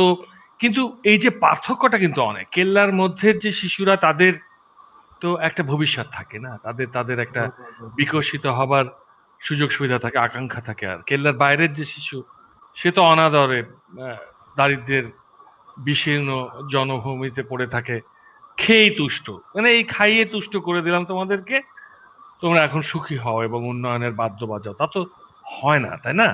তাহলে এই এই এই এই এই প্রবৃদ্ধি বাড়ার সঙ্গে সঙ্গে যে বন্টনের অসমতাও যে বাড়ছে, এ বিষয়ে তোমার পর্যবেক্ষণ কি? আমরা মানে যেটা একসময় ইকোনমিক্সে বলতাম, ইকোনমি মানে গ্রোথ ইকোনমিক্সে অথবা ডেভেলপমেন্ট ইকোনমিক্সে, যে ট্রিকল ডাউন এফেক্টের কথা আমরা বলতাম, যে একসময় চুইয়ে পড়া চুয়ে অর্থনীতি। পড়া, চুয়ে পড়া অর্থনীতি, কারেক্ট। যে ধনীর থেকে চুয়ে পড়ে মানে দরিদ্র একসময় ধনী হবে। তো ওটা যেটা বলা হতো অনেকটা, আমি ওই যে কেকের উদাহরণ দিয়ে বোঝানো যায় যে একটা কেক যত বড় হবে, প্রত্যেকে একটু বড় বড় স্লাইস পাবে। আপনি স্প্রেড যেটা ইওর কেক। বললেন, রাইট, স্প্রেড ইউর কেক। কিন্তু আনফরচুনেটলি, দুঃখজনক হচ্ছে, সেটা তো সর্বক্ষেত্রে আসলেই হচ্ছে না। যেটা হচ্ছে যে কেক বড় হচ্ছে, কিন্তু একটা দুটো স্লাইস অনেক অনেক বেশি বড় হয়ে যাচ্ছে। অন্য স্লাইস গুলো হয়তো বড় হচ্ছে, কিন্তু বড় হওয়ার মাত্রাটা অনেক বেশি কম। তো এই কথাটা ঠিক যে বাংলাদেশও বিশ্বের অন্যান্য দেশের, আসলে আমরা যদি তাকাই, এটা বিচ্ছিন্ন ব্যাপার না। একটা দেশ যখন গ্রোথটা শুরু হয়, অবধারিত ভাবে আসলে টু সাম এক্সটেন্ট, মানে এবং অনাকাঙ্ক্ষিত হলে ব্যাপারটা সত্যি যে এই ইনইকুয়ালিটি বা অসম বন্টনটাও সঙ্গে সঙ্গে বাড়ে। তো এটা নিয়ে যে কুজনেটস হাইপোথেসিস বলে একটা বিখ্যাত হাইপোথেসিস ছিল, যেখানে কুজনেটস মাত্র তিনটা দেশের উদাহরণ দিয়ে দেখিয়েছিলেন। মানে একদিকে ছিল ব্রাজিল, একদিকে ছিল ইন্ডিয়া, একদিকে ছিল সুইডেন। এই তিনটা দেশ দিয়ে উনি যেটা দেখিয়েছিলেন যে ইন্ডিয়া, তখন এটা অনেক আগের কথা, সেই 60-এর দশকের হাইপোথেসিস, যে ইন্ডিয়া খুবই দরিদ্র, ব্রাজিল মাঝামাঝি, এবং সুইডেন হচ্ছে ধনী দেশ। তার এখানে দেখানো হচ্ছিল যে ইন্ডিয়াতে ইনইকুয়ালিটি বেশি নেই সেই সময়, সবাই প্রায় গরিব, একেবারে গুটি কয়েক মানুষ আছেন উপর দিকে, সবাই দরিদ্র, কাজে ইনইকুয়ালিটি নাই, অত্যন্ত সমতা বিরাজ করছে সবার মধ্যে, সবারই খুবই উপার্জন কম। আপনার কথা শোনা যাচ্ছে না, মাইকটা বোধহয় মিউট হয়ে গেছে। আমি বলছি যে দারিদ্র্যের মধ্যে সমতা আর কি, তাই না? রাইট, দারিদ্র্যের মধ্যে সমতা, হ্যাঁ। ব্রাজিল তারপরে যেটা ছিল, তারা তখন উন্নয়ন করছে খুব দ্রুত, কিন্তু তাদের ইনইকুয়ালিটি সাংঘাতিক বেশি ছিল। আর সুইডেন অন্যদিকে আরো বেশি ধনী দেশ, সেখানে আবার ইনইকুয়ালিটি কম, মানে ইনভার্স ইউ শেপ আর কি। কনকেভ শেপের সেই কার্ভ। তো সেইটা সেই সময় মোটামুটি সবাই ভাবতো যে শুরুর দিকে এটা হবে, কারণ শুরুতে যখন একটা দেশের ওই ইনভেস্টমেন্ট বাড়ার মাধ্যমে এক্সপোর্ট হয়, এক্সপোর্টের মাধ্যমে একটা গ্রোথ শুরু হয়, কিন্তু সেটা কিন্তু হয়েছে ওই জাপান দিয়ে। তার আগে তো শুধু প্রাইভেট ইনভেস্টমেন্ট বেসড ডেভেলপমেন্টেই আমরা দেখতাম যে ক্যাপিটাল অ্যাকুমুলেট করতে হবে, সেইভাবে গ্রোথটা হবে। তো সেইটা যখন হয় ওই ক্যাপিটালিস্ট শ্রেণী তৈরি হয়, যে কিছু মানুষের হাতে সব ব্যবসাগুলো চলে যায়, তাদের ব্যবসায় বড় হতে থাকে এবং তারা আস্তে আস্তে অনেক দ্রুত হারে ধনী হতে থাকে, যেটা দেশের ইনকামকেও অ্যাভারেজে বাড়াতে থাকে। এবং সেখান থেকে কিছু কিছু হয়তো চুইয়ে পড়ে, মানুষেরও কিছুটা ওই যে দারিদ্র সীমা থেকে হয়তো তারা উঠে আসতে থাকে। তো ব্যাপারটা এরকম না যে দরিদ্র একেবারেই ধনী হচ্ছে না, মানে বড় লোক অনেক দ্রুত বড় লোক হচ্ছে, ধনী গরিব একটু আস্তে আস্তে বড় লোক হচ্ছে, তো গ্যাপটা বেড়ে যাচ্ছে। এবং পরবর্তীতে আস্তে আস্তে ইনস্টিটিউশন একটা দেশের তারা বেটার ভালো হতে থাকে আগের তুলনায়, এই বন্টনের পার্সপেক্টিভ থেকে ট্যাক্স সিস্টেমটা বেটার হয়, অনেক বেশি এফিসিয়েন্ট হয়, ধনীর থেকে টাকা নিয়ে স্পেন্ড করে দরিদ্রদের সোশ্যাল সিকিউরিটিটা দেওয়া যায়। এইভাবে করে করে আস্তে আস্তে সুইডেনের এক্সাম্পলটা চলে আসে, যে আবার ইনইকুয়ালিটিটা কমতে শুরু করে। তো ওইভাবে যদি আমরা ভাবি যে তাহলে কিন্তু বাংলাদেশ এখন কুজনেটস কার্ভের ওপরের দিকে যাচ্ছি আমরা, আমাদের গ্রোথও বাড়ছে। এবং আপনি যে উদাহরণটা বললেন যে একটা ধনী শ্রেণী তৈরি হচ্ছে, তাদের হাতেই সমস্ত ক্ষমতা, খুব দ্রুত বড় লোক হয়ে যাওয়া যায়। এবং আপনি দেখবেন যে আমাদের ব্যবসা নতুন মানুষের খুব কঠিন, একটা ভালো এন্টারপ্রেনার আইডিয়াও যদি থাকে ব্যবসা শুরু করে, আপনি দেখবেন যে ব্যবসা যা বাড়ছে, ওই যারা ইতিমধ্যে ব্যবসায়ী হিসেবে দেশে প্রতিষ্ঠিত, তারাই নতুন নতুন ব্যবসা শুরু করতে পারছে, কানেকশনটা তৈরি হয়ে গেছে। নতুন হচ্ছে না তা না, নতুন হচ্ছে, সেটা নিয়েও আমি আশা করি বলার সুযোগ পাবো পরে কথা। কিন্তু অনেক কঠিন, তাদের পথটা অনেক বেশি কণ্টকিত, অনেক কঠিন তাদের জন্য। তো ওই ফেজে আমরা আছি, তো কিছু ইনইকুয়ালিটি আমাদের বাড়বে। কিন্তু অন্য আরেকটা যেটা চিন্তার বিষয়, সেটা হচ্ছে যে 60-এর দশকে কুজনেটস হাইপোথেসিস, যেটা সবাই মোটামুটি ইকোনমিস্ট অর্থনীতিবিদরা মেনে নিয়েছিলেন, এখন কিন্তু আর সেটা মেনে নিচ্ছি না আমরা। কারণ আমরা দেখেছি প্রচুর এভিডেন্স যে ডেভেলপ অনেক হয়ে যাওয়ার পরেও ইনইকুয়ালিটি কমছে না। আমেরিকার কথা যদি আমরা ভাবি, আর কত ডেভেলপড হবে, তাই না? একেবারে উন্নতির একদম, মানে আমরা যদি পার ক্যাপিটাল রিয়েল জিডিপির পার্সপেক্টিভ থেকে ভাবি, একেবারে উন্নতির স্বর্ণ শিখর যেটা বলে, প্রায় তো সেখানে তারা আরোহণ করেছে, কিন্তু সেখানে ইনইকুয়ালিটি কিন্তু বাড়ছে, কমার সেই কুজনেস কার্ভে এখনো তার উপরের দিকে উঠছে। তো এখানে আসলে বৈশ্বিক প্রেক্ষাপটটা আমাদের একটু ভাবতে হবে। আমরা বাংলাদেশে যেহেতু বসবাস করি, আমরা বিদেশে বসবাস করলেও বাংলাদেশ নিয়ে ভাবি, আমরা জানি যে বাংলাদেশে ইনইকুয়ালিটিটা বাড়ছে। আমি শুধু আপনাকে দুটা উদাহরণ দিই। একটা হচ্ছে আমরা, মানে ইনইকুয়ালিটির তো কতগুলো মেজার আছে অর্থনীতিতে, কতগুলো স্টাবলিশ মেজার আছে। একটা স্টাবলিশ মেজার হচ্ছে জিনি কোএফিসিয়েন্ট, যে জিনি কোএফিসিয়েন্টটা যত কম হবে, ইনইকুয়ালিটি তত কম। মানে জিনি কোএফিসিয়েন্টটা যত বেশি হবে, ইনইকুয়ালিটি তত বেশি। তো ওটার আমি তাত্ত্বিক দিকে যাব না, জাস্ট আমি ডেটা অনুযায়ী, জিনি কোএফিসিয়েন্ট অনুযায়ী ওয়ার্ল্ড ব্যাংকের থেকে ডেটা নিয়ে 159টা দেশের একটা ডেটা সেট আছে, ইন্ডেক্স মুন্ডি বলে একটা ওয়েবসাইট আছে, তারা এটা করেছে ওয়ার্ল্ড ব্যাংক থেকে ডেটা নিয়ে। তো তারা 159টা দেশকে র্যাঙ্ক করেছে জিনি কোএফিসিয়েন্টের মাধ্যমে। তো এই র্যাঙ্কিং এ আর কি 1 নম্বর মানে হচ্ছে সবচাইতে বেশি অসমতা, 159তম মানে হচ্ছে সবচেয়ে কম অসমতা। তো এখানে 1 নম্বর দেশ ছিল একদম, সবচেয়ে লেটেস্ট যে ডেটা অ্যাভেলেবল আছে সেটার উপর বেস করে সাউথ আফ্রিকা, সবচাইতে বেশি অসম বন্টন। আর সবচাইতে ইকুয়াল যেখানে, সেটা হচ্ছে ইউক্রেন। তো সেখানে অন্যান্য সমস্যা আছে, যুদ্ধের ব্যাপার আছে, সবচেয়ে ইকুয়াল ডিস্ট্রিবিউশন অফ ইনকাম। তো এইখানে আমি যদি বাংলাদেশের দিকে তাকাই, আমি অন্যান্য যদি প্রথমে সবচেয়ে মানে উন্নত দেশগুলোর সঙ্গে কম্পেয়ার করি, দেখেন মেজর দেশগুলোর মধ্যে আমেরিকা, ইউএসএ 51তম, 159টা দেশের মধ্যে 51তম, যথেষ্ট অসম বন্টন। অস্ট্রেলিয়া 93তম, কানাডা 107তম, ইউকে 116তম। বাংলাদেশের পজিশন কিন্তু এখানে 124তম। তার মানে আমাদের এখানে কিন্তু এই উন্নত দেশগুলোর তুলনায় এখনো মানে সমতা বেশি ইনকাম ডিস্ট্রিবিউশনের পার্সপেক্টিভ থেকে। এবং আমি যদি আমাদের আশেপাশে এখন একটা ভাবতে পারি যে আমাদের সবাই বেশি দরিদ্র কিনা, কিন্তু এখানে আবার দেখেন আমাদের সাউথ এশিয়ার অন্য যে দেশগুলোর ডেটা এই ডেটা সেটটাতে আছে, তাদের সঙ্গে যদি কম্পেয়ার করি, ইন্ডিয়া হচ্ছে 95তম, পাকিস্তান 115তম, নেপাল 119তম, শ্রীলঙ্কায় সাংঘাতিক ইনইকুয়ালিটি 61তম। তো আমরা কিন্তু আমাদের আশেপাশের দেশগুলোর তুলনায় এবং উন্নত দেশগুলোর তুলনায় এই ডেটা সেটে পিছিয়ে আছি, মানে হচ্ছে আমাদের সমতাটা বেশি। তো ওই জিনিসটা মাথায় রাখতে হবে, মানে খুব হতাশ হয়ে পড়ার মতো কিন্তু পরিস্থিতি সেটাই, এখনো হ্যাঁ। আসেনি। তো এই জিনিসটা হুম। বোঝা দরকার। আরেকটা জিনিস আমি যদি বলি, আমি নিজে আরেকটা মেজার করছি, রিচেস্ট 10 ভার্সেস পুয়ারেস্ট 10, মানে আমার দেশের ভেতরে সবচেয়ে ধনী 10%, তাদের যে ইনকাম, গড় ইনকাম, সেটাকে আমি যদি আমার দেশের দরিদ্রতম 10%-এর ইনকাম দিয়ে ভাগ করি, তখন আমি যে রেশিওটা পাবো, সেটাও কিন্তু একটা ইনইকুয়ালিটির রাফ মেজার। এটা যত বড় হবে ইনইকুয়ালিটি তত বেশি, মানে ধনী তত বেশি উপার্জন করছে গরিবের চাইতে।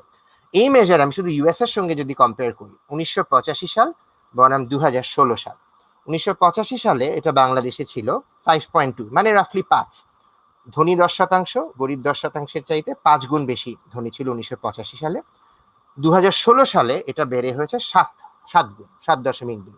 সো 5 গুণ বড় লোক ছিল, ধনী 10%, গরিব 10%-এর তুলনায় 1985 সালে। 2016-তে বাংলাদেশের সবচেয়ে ধনী 10%, বাংলাদেশের সবচেয়ে দরিদ্র 10%-এর চাইতে 7 গুণ বেশি ধনী। বেড়েছে কিন্তু 5 গুণ থেকে 7 গুণ। মার্কিন যুক্তরাষ্ট্রের দিকে দেখেন, 1985 সালে মার্কিন যুক্তরাষ্ট্রের সবচেয়ে ধনী 10%, সবচেয়ে দরিদ্র 10%-এর জনগোষ্ঠীর তুলনায় 14 গুণ বেশি ধনী ছিল। 2016 সালে এটা হয়ে গেছে 18 গুণ। তার মানে হচ্ছে, মানে আমেরিকার সঙ্গে যদি আমি আমরা তো মোটামুটি ইকোনমিক অ্যানালিসিসে আমেরিকাকে একটা বেঞ্চমার্ক হিসেবে ধরি যে সবচেয়ে বেশি গবেষণা এই দেশের ইকোনমি নিয়ে হয়েছে, এবং ধনী দেশ মোটামুটি আমাদের দেশের মানুষও পারলে আমেরিকা যেতে পারলে মনে করে যে একদম মানে সোনার হরিণ হাতে পেয়ে গেলাম। তো ইনইকুয়ালিটির পার্সপেক্টিভ থেকে দেখেন আমেরিকা কিন্তু অনেক এগিয়ে আমাদের চেয়ে, এগিয়ে মানে খারাপ আর কি ক্ষেত্রে, অনেক বেশি অসম বন্টন, এবং বাড়ার পরিমাণটাও সেখানে বেশি। আমাদের 5 গুণ থেকে এই 30 বছরে হয়েছে 7 গুণ, ওদের 14 গুণ থেকে হয়েছে 18 গুণ। সো ওই পার্সপেক্টিভটা আমাদের মাথায় রাখতে হবে। মানে একদিকে আমরা ভাববো যে আমাদের ইনইকুয়ালিটি বাড়ছে এবং সেটা কিভাবে রোধ করা যায়, অন্যদিকে আমাদের এটাও বুঝতে হবে যে একেবারে সব শেষ হয়ে যাওয়ার মতো, হতাশ হয়ে পড়ার মতো কিছু হয়নি। অন্যান্য দেশের তুলনায় যারা গ্রো করেছে বা করছে, আমাদের অবস্থা কিন্তু খুব বেশি খারাপ না। আবার আত্মতুষ্টিতে ভোগাও চলবে না, একটা মাঝামাঝি ব্যালেন্স পজিশন থাকা জরুরি বলে মনে করি। এখন এই যে দক্ষিণ এশিয়ার মধ্যে তার মানে বোঝা যাচ্ছে যে বাংলাদেশে এখন পর্যন্ত অন্তত আহ, অসাম্যটা কম দক্ষিণ হ্যাঁ, এশিয়ার দেশগুলোর তুলনায়। আরেকটি পরিসংখ্যানের দিকে নিশ্চয়ই তোমার চোখ পড়েছে যে আহ, ঢাকার যে জীবন যাপনের মান এবং জীবন নির্বাহের যে ব্যয়, এটা কিন্তু দক্ষিণ এশিয়ার অন্যান্য মেট্রোপলিটনের চেয়ে অনেক বেশি, তাই না? বেশি। ঢাকার হ্যাঁ, বেশি। জীবনযাত্রার নির্বাহের মান অনেকটা ফ্রাঙ্কফুটের সমান, এরকমটা অঙ্ক কষেই বের করেছে। পরে এগুলো আরো দেখে নেওয়ার সুযোগ আমাদের আছে। এখন তাহলে এটা তো, এটার কি করা যায়? মানে দক্ষিণ এশিয়ার অন্য দেশগুলোর তুলনায় মেট্রোপলিটনের জীবন নির্বাহের ব্যয় যদি বেশি হয়ে যায় ঢাকায়। রাইট, এটা এটা খুবই চিন্তার ব্যাপার। এখানে আমি জাস্ট একটা জিনিস বলি যে ফ্র্যাঙ্কফুটের কথা যেটা বললেন, আবার বাংলাদেশের নিউজ পেপারও এসেছিল যে Dhaka's cost of living the same as Montreal, মানে মন্ট্রিয়ালের সমান হ্যাঁ, দেখেছিল। কিন্তু এই ডেটাটার একটা একটা ব্যাপার আছে এখানে, কিন্তু আসলে মানে মন্ট্রিয়ালেরটা যেটা স্টাডিটা ছিল, সেটা আমি পরে পড়ে দেখেছি অ্যাকচুয়াল রিসার্চ পেপারটা। সেটা হচ্ছে যে ফর এক্সপ্যাট বিজনেসম্যান, মানে যারা বিদেশি ব্যবসায়ী যারা এই সমস্ত দেশে থাকছেন, এই সমস্ত শহরে থাকছেন, তাদের জীবনযাত্রার খরচের কথা বলা হয়েছে। তা আপনি যদি একজন বিদেশি ধরেন একজন আমেরিকা থেকে বা একজন ইংল্যান্ড থেকে ব্যবসা করতে বাংলাদেশে এসেছে, তাদের জীবনযাত্রার দিকে তাকান, তারা থাকছে কিন্তু 5 স্টার হোটেলে, খাচ্ছে কিন্তু ইন্টারন্যাশনাল ক্লাবগুলোতে বা 5 স্টার। তো তাদের সঙ্গে একজন সাধারণ ঢাকাবাসীর আসলে কস্ট অফ লিভিংটা কিন্তু মেলালে হবে না। আবার সেই মানুষটি যখন মন্ট্রিয়ালে যে একটা হোটেলে থাকছে, সে কিন্তু সেখানে একটা মোটামুটি বাজেট হোটেলে থাকতে দ্বিধা করবে না, নিরাপত্তার খাতিরে হয়তো বাংলাদেশে ঢাকায় এসে সে কিন্তু 5 স্টার হোটেলে খুঁজবে।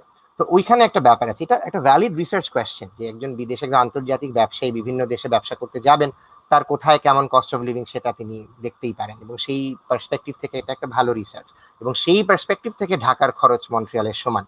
কিন্তু একজন সাধারণ ঢাকাবাসীর খরচ কিন্তু সেটা না। আমরা কিন্তু সবসময় 5 স্টার হোটেলে খাচ্ছি না, বা আমরা সবসময় ইন্টারন্যাশনাল ক্লাবগুলোতে যাচ্ছি না।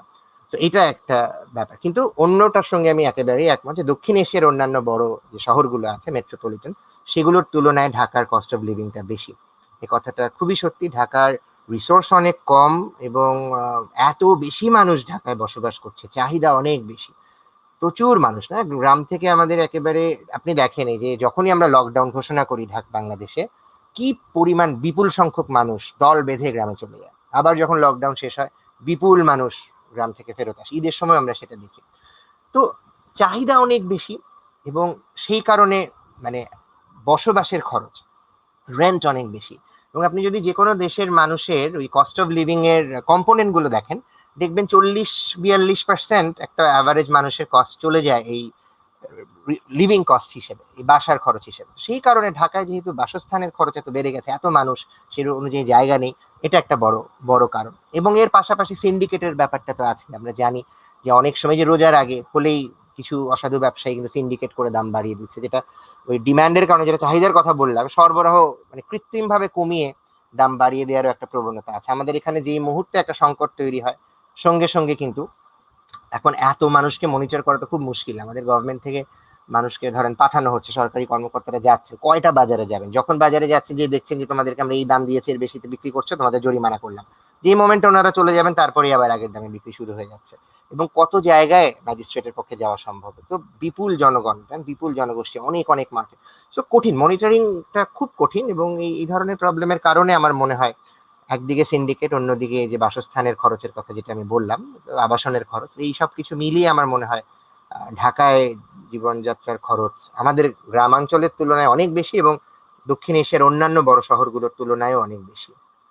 এই যে রোজার সময় জিনিসপত্রের দাম বেড়ে যাওয়া, এই মূল্যস্ফীতি, হুম। এটা না আমার মধ্যে কেউ একটা একটা একটা খুব জরুরি প্রশ্নের উদ্রেক করে। তা হচ্ছে যে সৌদি আরব বা এই যে দেশগুলো আছে না, বা আমরা হ্যাঁ, মালয়েশিয়ার কথা বলতে পারি, ইন্দোনেশিয়ার কথা বলতে পারি, যেখানে ইসলাম ধর্মাবলম্বীদের সংখ্যা বেশি।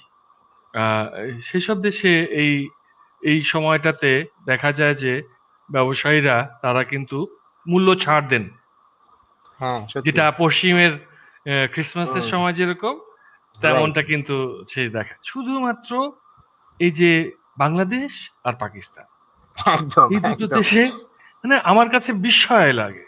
আমারও সত্যি, আমি নিজেও এটাতে বিস্ময়ীভূত হই। আমাদের এত দেখবেন এই যে ক্রিকেটারদের পার্সোনাল পেজে যে তাদের স্ত্রীর হিজাব করা নিয়ে এত যে যে পরিমাণ মানে তাদেরকে কমেন্ট, জ্ঞান দেয়, তাই না? হ্যাঁ, আপনি দেখেন এই যে তামিম ইকবাল আজকে টেস্টে রোজার ম্যাচে যে পানি খাচ্ছিল, এরকম একটা ভিডিওতে দেখা গেছে আজকে বা কালকে, সে 90 রান করেছে টেস্ট ম্যাচ, ওরকম গনগনা গরম, শ্রীলঙ্কা তো ভীষণ গরম, এই গরমের মধ্যে সে কেন পানি খাচ্ছে? টেস্ট ক্রিকেট খেলছে, সে যদি পানি না খায় ডিহাইড্রেটেড হয়ে তো সে ভীষণ অসুস্থ হয়ে মারাও যেতে পারে। সেখানে হ্যাঁ, মানুষজন গালাগালি করে যে কেন সে প্রকৃত মুসলমান হয়নি, কেন সে পানি খাচ্ছে, এই ব্যাপারগুলো নিয়ে যে দেশের মানুষের এত দুশ্চিন্তা, সেই দেশের মানুষই কেন রোজা আসলে জিনিসপত্রের দাম এভাবে বাড়িয়ে দেয়? এবং আমরা সবাই তাই না? জানি যে এটা, হ্যাঁ, কৃত্রিম ভাবে বাড়ানো হচ্ছে, এটা কিন্তু আসলে বাড়ার কোনো কারণ নাই। খুবই মানে অদ্ভুত মক্কার ব্যাপার। মক্কার আশেপাশে, মক্কা শরীফের আশেপাশে, মদিনায়, সেখানে মূল্য হ্রাস রোজা উপলক্ষে। ছোটবেলায় যে গল্প পড়েছিলাম একটা, বুঝলেন, যে দুই ভাই ছিল, মুখে মারি আর ঠুকে মারি, এই মুখে মারি হয়ে গেছে বাংলাদেশের একটা তাই না? গোষ্ঠী আমার মনে হয়, একেবারে বিস্ময়কর, মুখে মুখে বিস্ময়কর ব্যাপার। বিশাল তারা ধার্মিক, এবং ভেতরে ভেতরে আবার দেখা যায় বক ধার্মিক আর কি। মানে ঠিকই ব্যবসার সময় সবার আগে সেটা চলে আসে, এবং ঠিক ব্যবসাও তো না, ব্যবসাটা তো আসলে শব্দটা খারাপ না, এটা তো একটা যদি হ্যাঁ, দরকার সৎভাবে করা আছে। হয় ভালো ব্যাপার। সুন্দরভাবে করলে তারা তো দরকার আছে তো। অন্যায়ভাবে মূল্যস্ফীতি ঘটাচ্ছে, জাস্ট মজুত করে, আর কোনো কারণ নেই। একইভাবে হুম, এই যে করোনার সময় দেখেন, যখন আমাদের হ্যান্ড স্যানিটাইজারের প্রয়োজন পড়লো, মাস্কের প্রয়োজন পড়লো, ধাই ধাই ধাই ধাই করে দাম বেড়ে গেল। কিছুটা হয়তো সেখানে ডিমান্ড অনেক বেড়ে গেছে, চাহিদা বেড়ে গেছিল, সেটা ঠিক সরবরাহ আছে। তাই তুলনা বলে করে। এত বাড়েনি যে এত না, দূর তো দাম নিয়ে এক্স্যাক্টলি, যেতে। একদম না, অনেক ক্ষেত্রে মজুদ ছিল, চুপচাপ রেখে দিয়েছে, আমরা জানি অনেক জায়গায় আছে, বলছে নাই, যাতে করে দাম বেড়ে যায়। তো ওই সুযোগ সন্ধানী ব্যবসায়ী অনেক আছে আসলে, এটা একটু একটু এমনকি আমি জানি এমনকি না। গোডাউনে পেঁয়াজ রেখে পেঁয়াজ পচিয়েও ফেলেছে। সত্যি কথা। মানে দুটা দিক আছে, একদিকে ব্যবসায়ীদের, কিছু অসাধু ব্যবসায়ীর এই মানে অসৎ মানসিকতাটা একদিকে যেমন আছে, অন্যদিকে আমরা যেমন হুজুগে বাঙালি বলি, সেটা কিন্তু কিছুটা হলেও আছে, এই যে গুজবে আছে। বিশ্বাস করে। যেমন ধরেন কিছুদিন আগে হঠাৎ করে শোনা গেল যে লবণ পাওয়া যাচ্ছে না, যে গত বছর লকডাউনের সময়, হ্যাঁ, যে লবণ পাওয়া যাচ্ছে না, লবণ ছাড়া বাঁচবো কিভাবে, এবং আমার আত্মীয় স্বজন ফোন করা শুরু করলো, এবং মানুষজন বাজারে যে কেজি কেজি লবণ কিনে রান্নাঘর ভরিয়ে ফেললো, সেই লবণ এখনো শেষ হয়নি, আমার অনেক আত্মীয়র বাসায় এখনো সেই লবণ আছে। অথচ গত বছর বাংলাদেশের ইতিহাসের অন্যতম শ্রেষ্ঠ ছিল লবণ উৎপাদনের দিক থেকে, টনকে টন লবণ পড়ে আছে গুদামে। ওইদিকে জাস্ট কেউ একজন খবর দিয়ে দিয়েছে লবণ নেই বাজারে, তাড়াতাড়ি লবণ কিনে আনো, লকডাউন হলে লবণ কোথায় পাবা, লবণ ছাড়া তো খাবার খেতে পারবে না, বাঁচতে পারবো না। সব দৌড়ে আমরা ছুটলাম লবণ কিনতে। মানে এই দুটো দিকের একটা কারণে মনে হয় মানে ব্যবসায়ীদের পক্ষেও দাম ব্যবসায়ীদের বাড়ানোটা সুবিধা সহজ, হয়ে যায়, ওরা জানে সুবিধা যে হয়ে যায়। রিউমারের ঘোড়ায় চড়ে ওরা ঠিকই মূল্য হ্যাঁ, ঘোড়াকে নিয়ে যেতে পারবে সেইখানে। কিন্তু এর কিন্তু একটা মনস্তত্ত্ব আছে। যেমন জার্মানি তো একটা অর্থনৈতিকভাবে সমৃদ্ধ দেশ, তাই না? অবশ্যই। রাজনৈতিক স্থিতিশীলতা আছে, সবকিছু আছে। কিন্তু এই যে দ্বিতীয় বিশ্বযুদ্ধের একটা ট্রমা রয়ে গেছে না জার্মানদের মনের মধ্যে, এই জন্য যখন ওদের ২ দিনের বেশি ৩ দিন বা ৪ দিনের ছুটি হয়ে যাচ্ছে, তখন মানুষ বাজারে এমনভাবে জিনিসপত্র কিনতে শুরু করে হুম, যেন সাইরেন বাজছে, দ্বিতীয় বিশ্বযুদ্ধ হচ্ছে। মানে এটা আমি আসলে খেয়াল করছি। আমার ধারণা এরকম একটা ট্রমা বাংলাদেশের মানুষের তো আছেই, দক্ষিণ এশিয়ার আসলে মানুষের মধ্যে আছে। এই যে হুজুগ এবং ঠিকই উস্কানির বলেছেন। মনস্তত্ত্বটা এটা এই জায়গা থেকে এসে থাকতে পারে। আচ্ছা, আমরা তো ডিজিটাল বাংলাদেশের কথা বলে থাকি। তো এখন এই প্রযুক্তির মাধ্যমে গ্রোথ উইথ ইকুইটিটা অর্জন করা কি সম্ভব?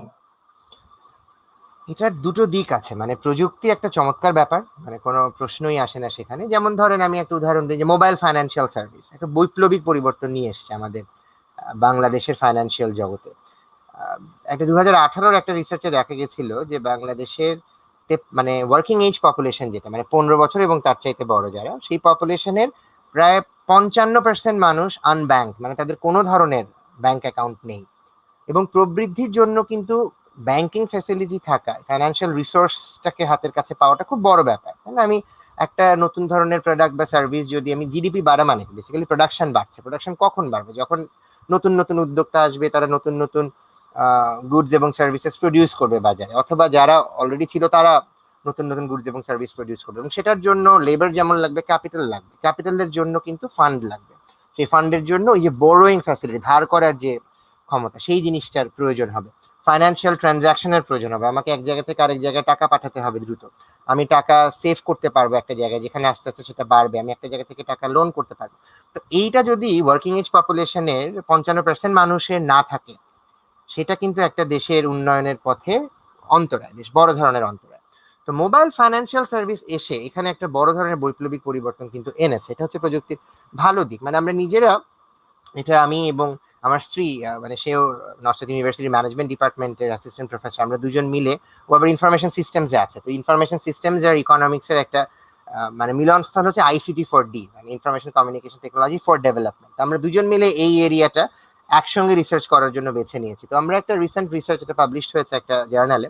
আমরা সেখানে যেটা করেছিলাম, 55 জন এমএফএস ইউজার যারা ব্যবহার করছে এই মোবাইল ফাইন্যান্সিয়াল সার্ভিস প্রযুক্তি, তাদের ইনডেপথ ইন্টারভিউ নিয়েছিলাম প্রায় ঘন্টা ধরে ধরে এক একজনের। তো সেখান থেকে আমরা বের করে নিয়ে আসার চেষ্টা করছিলাম যে আসলে এই এমএফএস একজন ইউজারকে কি কি অ্যাফোর্ডেন্স দিচ্ছে।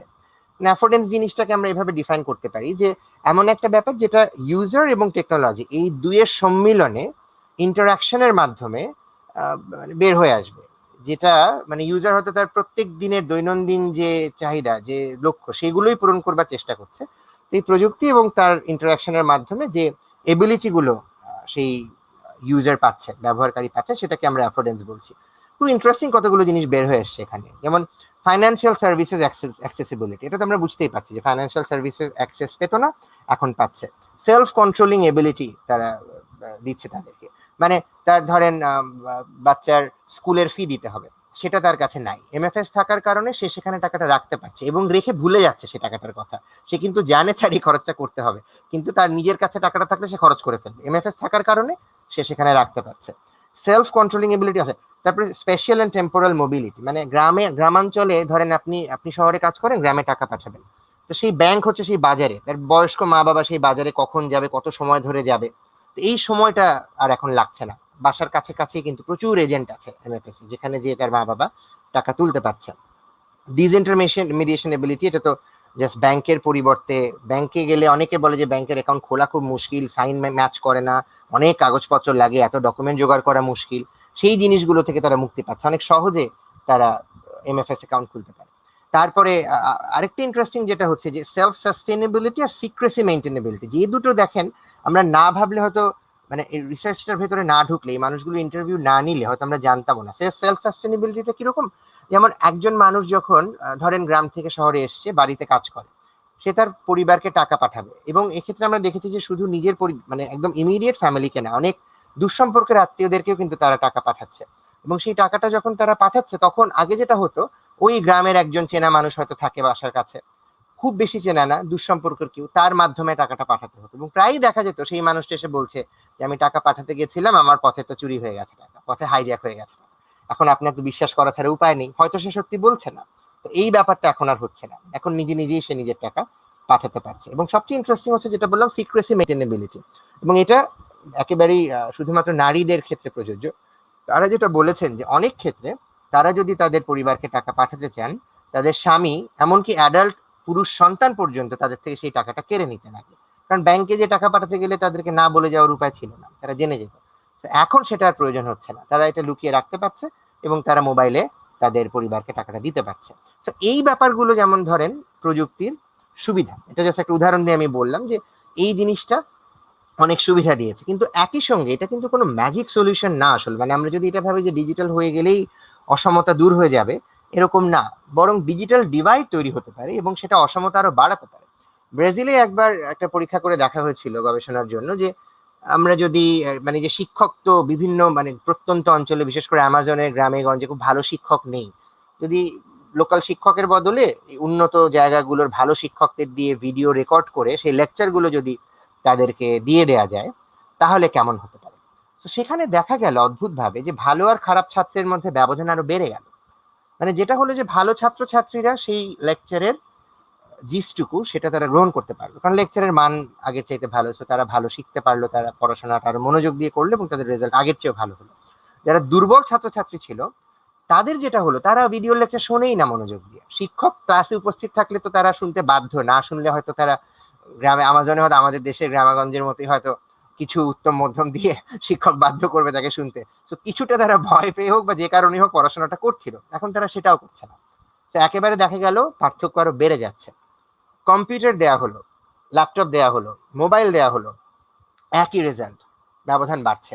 যারা ভালো ছাত্রছাত্রী তারা সেটাকে ভালোভাবে ব্যবহার করে রেজাল্ট আরো ভালো করছে, যারা খারাপ ছাত্রছাত্রী তারা মোবাইল আর কম্পিউটারে শুধু গেম খেলছে আর ভিডিও দেখছে, পড়াশোনা আরো কমে যাচ্ছে। তো এই প্রবলেমগুলো টেকনোলজির মাধ্যমে কিন্তু হতে পারে। কাজেই শুধু আমি টেকনোলজি দিয়ে দিলাম, ডিজিটাল হয়ে গেলাম, আমাদের অসমতা কমে গেল, এটা অনেকের মধ্যে আছে। আমরা অনেকে মনে করি যে টেকনোলজি দিলে বোধহয় অটোমেটিক্যালি অসমতা কমে আসবে, তা কিন্তু না। এটা কিভাবে ব্যবহার হচ্ছে সেটা মনিটরিং করাটা খুব জরুরি। এই যে অনলাইন ক্লাস হচ্ছে আমাদের এখন পৃথিবীব্যাপী, বাংলাদেশও ব্যতিক্রম না, আমরা নর্থ সাউথ ইউনিভার্সিটিতে অনলাইন ক্লাস করছি। তো এখানে তো আমরা দেখতে পাচ্ছি যে টেকনোলজির ব্যবহার, তো এটা কি আসলে খারাপ ছাত্র ভালো ছাত্রের মধ্যে ব্যবধান কমাচ্ছে? মনে হচ্ছে না আমাদের কাছে। এগেইন আমরা একটা রিসার্চ করেছি এটা নিয়ে, প্রায় 204 জন নর্থ সাউথ ইউনিভার্সিটির ছাত্রছাত্রীর আমরা সার্ভে করেছি এবং সেখানে আমরা দেখলাম যে নর্থ সাউথ ইউনিভার্সিটির মতো জায়গা, যেখানে ধরেন আসলে বাংলাদেশের অবশ্যই তুলনামূলকভাবে বাংলাদেশের মানুষের যে গড় হয় তার চাইতে অবশ্যই একটু বেনিফিশিয়াল ক্লাসের ছেলে মেয়ে পড়ে। এখন অনেক স্টুডেন্ট হয়ে গেছে নর্থ সাউথ ইউনিভার্সিটিতে, প্রায় 26,000 ছাত্রছাত্রী আমাদের। তো এখন আগের চেয়ে অনেক বেশি রিপ্রেজেন্টেটিভ। ধরেন অনেক দরিদ্র স্টুডেন্টও ফাইন্যান্সিয়াল এইড নিয়ে পড়ছে, জমি বিক্রি করে বাবা তার সন্তানকে পড়াচ্ছে, এরকমও আছে, নিজে টিউশনি করে পড়ছে, এরকমও আছে। কিন্তু তারপরও অবশ্যই বাংলাদেশের গড়ের তুলনায় আবাব অ্যাভারেজই বলতে হবে, সেখানেও আমরা সিগনিফিকেন্ট ডিজিটাল ডিভাইড দেখেছি। সেখানে আমরা দেখেছি যে ওই নর্থ সাউথের স্টুডেন্টদের মধ্যে যারা বড় লোক, তারা বেটার ইন্টারনেট অ্যাক্সেস পাচ্ছে, তারা লেকচারগুলো ভালোভাবে শুনতে পাচ্ছে, তারা পরীক্ষাগুলো কোনো ধরনের ইন্টারাপশন ছাড়া দিতে পারছে। অন্যদিকে যারা একটু তুলনামূলকভাবে দরিদ্র, তারা ইন্টারনেটের অ্যাক্সেস কম পাচ্ছে, তারা লেকচার ঠিক মতো শুনতে পাচ্ছে না এবং তারা হতাশাগ্রস্ত হয়ে পড়ছে। পারসেপশনের দিক থেকেও তারা মনে করছে যে তারা জাস্ট টাকা কম খরচ করতে পারছে বলে, বা তাদের ওভারঅল ইনকামের বেশি পার্সেন্টেজ ইন্টারনেটের পেছনে ব্যয় করতে হচ্ছে বলে তারা একটা চাপের মধ্যে পড়ে যাচ্ছে এবং তারা মানে অন্যদের চাইতে পিছিয়ে যাচ্ছে। কাজে সব মিলিয়ে আমি বলবো যে টেকনোলজি একটা চমৎকার মাধ্যম, যেটা ব্যবহার করে এমএফএস এর যে উদাহরণ দিলাম সেই রকম ভাবে অনেক ভালোভাবে ব্যবহার করা যেতে পারে এবং সেখানে এই যে গরিব মানুষকে ফাইন্যান্সিয়াল এই ছাতার আওতায় এনে একটা উন্নয়নের সঙ্গে সম্পৃক্ত করা সম্ভব। আবার একইভাবে অন্য যে উদাহরণগুলো দিলাম ওইভাবে ব্যবহার হলে ধনী দরিদ্র বা ভালো খারাপের মধ্যে পার্থক্য আরো বাড়াতেও পারে। একটা এবার আমাদের দুটো প্রশ্ন নিতে হবে, দুটো সময়ও আছে আমাদের, মিনিট 6, সুতরাং 3 মিনিট করে হয়তো দিতে হবে। আমাদের দুজনের কমন ফ্রেন্ড প্রশ্ন করেছে, আচ্ছা। পড়া যাচ্ছে তো, তাই না? হ্যাঁ হ্যাঁ হ্যাঁ, আমি পড়ছি।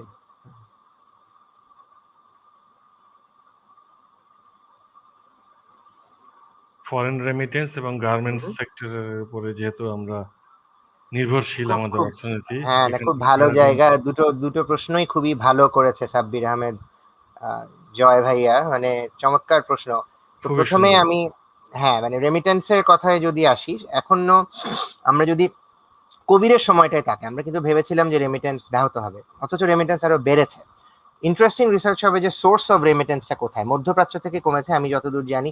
মার্কিন যুক্তরাষ্ট্র, কানাডা, ইউকে যেসব জায়গা থেকে তেমন বেশি রেমিটেন্স আগে আসতো না, সেসব জায়গা থেকে রেমিটেন্সের পরিমাণ বেড়েছে।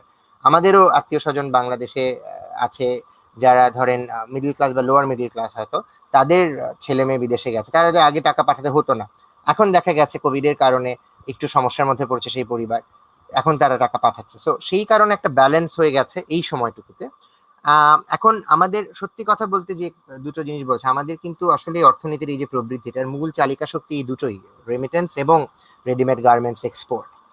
এখন রেমিটেন্সটা নিয়ে আমি খুব বেশি চিন্তিত না। আমাদের এটা মধ্যপ্রাচ্যে একটা থেকে বড় প্রবাসী আয় আসে বহু বছর ধরে, এবং এটা বাড়ছে, মাঝে মাঝে উত্থান পতন হয়, কিন্তু ওটার মধ্য দিয়ে একটা লেভেলে থাকবে বলে আমার বিশ্বাস। ইউরোপে এখন বেড়েছে মানুষের যাওয়া, এবং এরকম যেটা আমি বললাম যে অন্য সোর্স আছে, আমাদের যদি মিডল ইস্টের সোর্স কমে যায়, অ্যাজ আ হোল ডিস্ট্রিবিউশনটা চেঞ্জ হতে পারে, কিন্তু বাংলাদেশে রেমিটেন্সের প্রবৃদ্ধি খুব বেশি ব্যাহত হবে না, বরং আমাদের এখন আরো বাড়ার সম্ভাবনা আছে। স্কিলড ওয়ার্কার যদি আমরা ডেভেলপ করতে পারি, আমরা কিছু কিছু প্রোগ্রামগুলো দেখছি, ইভেন আমাদের ইউনিভার্সিটি থেকেও হচ্ছে, যে স্কিলড কিছু ট্রেনিং প্রোগ্রাম দিয়ে জাপানে হচ্ছে, সাউথ কোরিয়ায় হচ্ছে, সেখানে পাঠানো এবং সেখান থেকে ফেরত আসা। তো এইটা গেল একটা।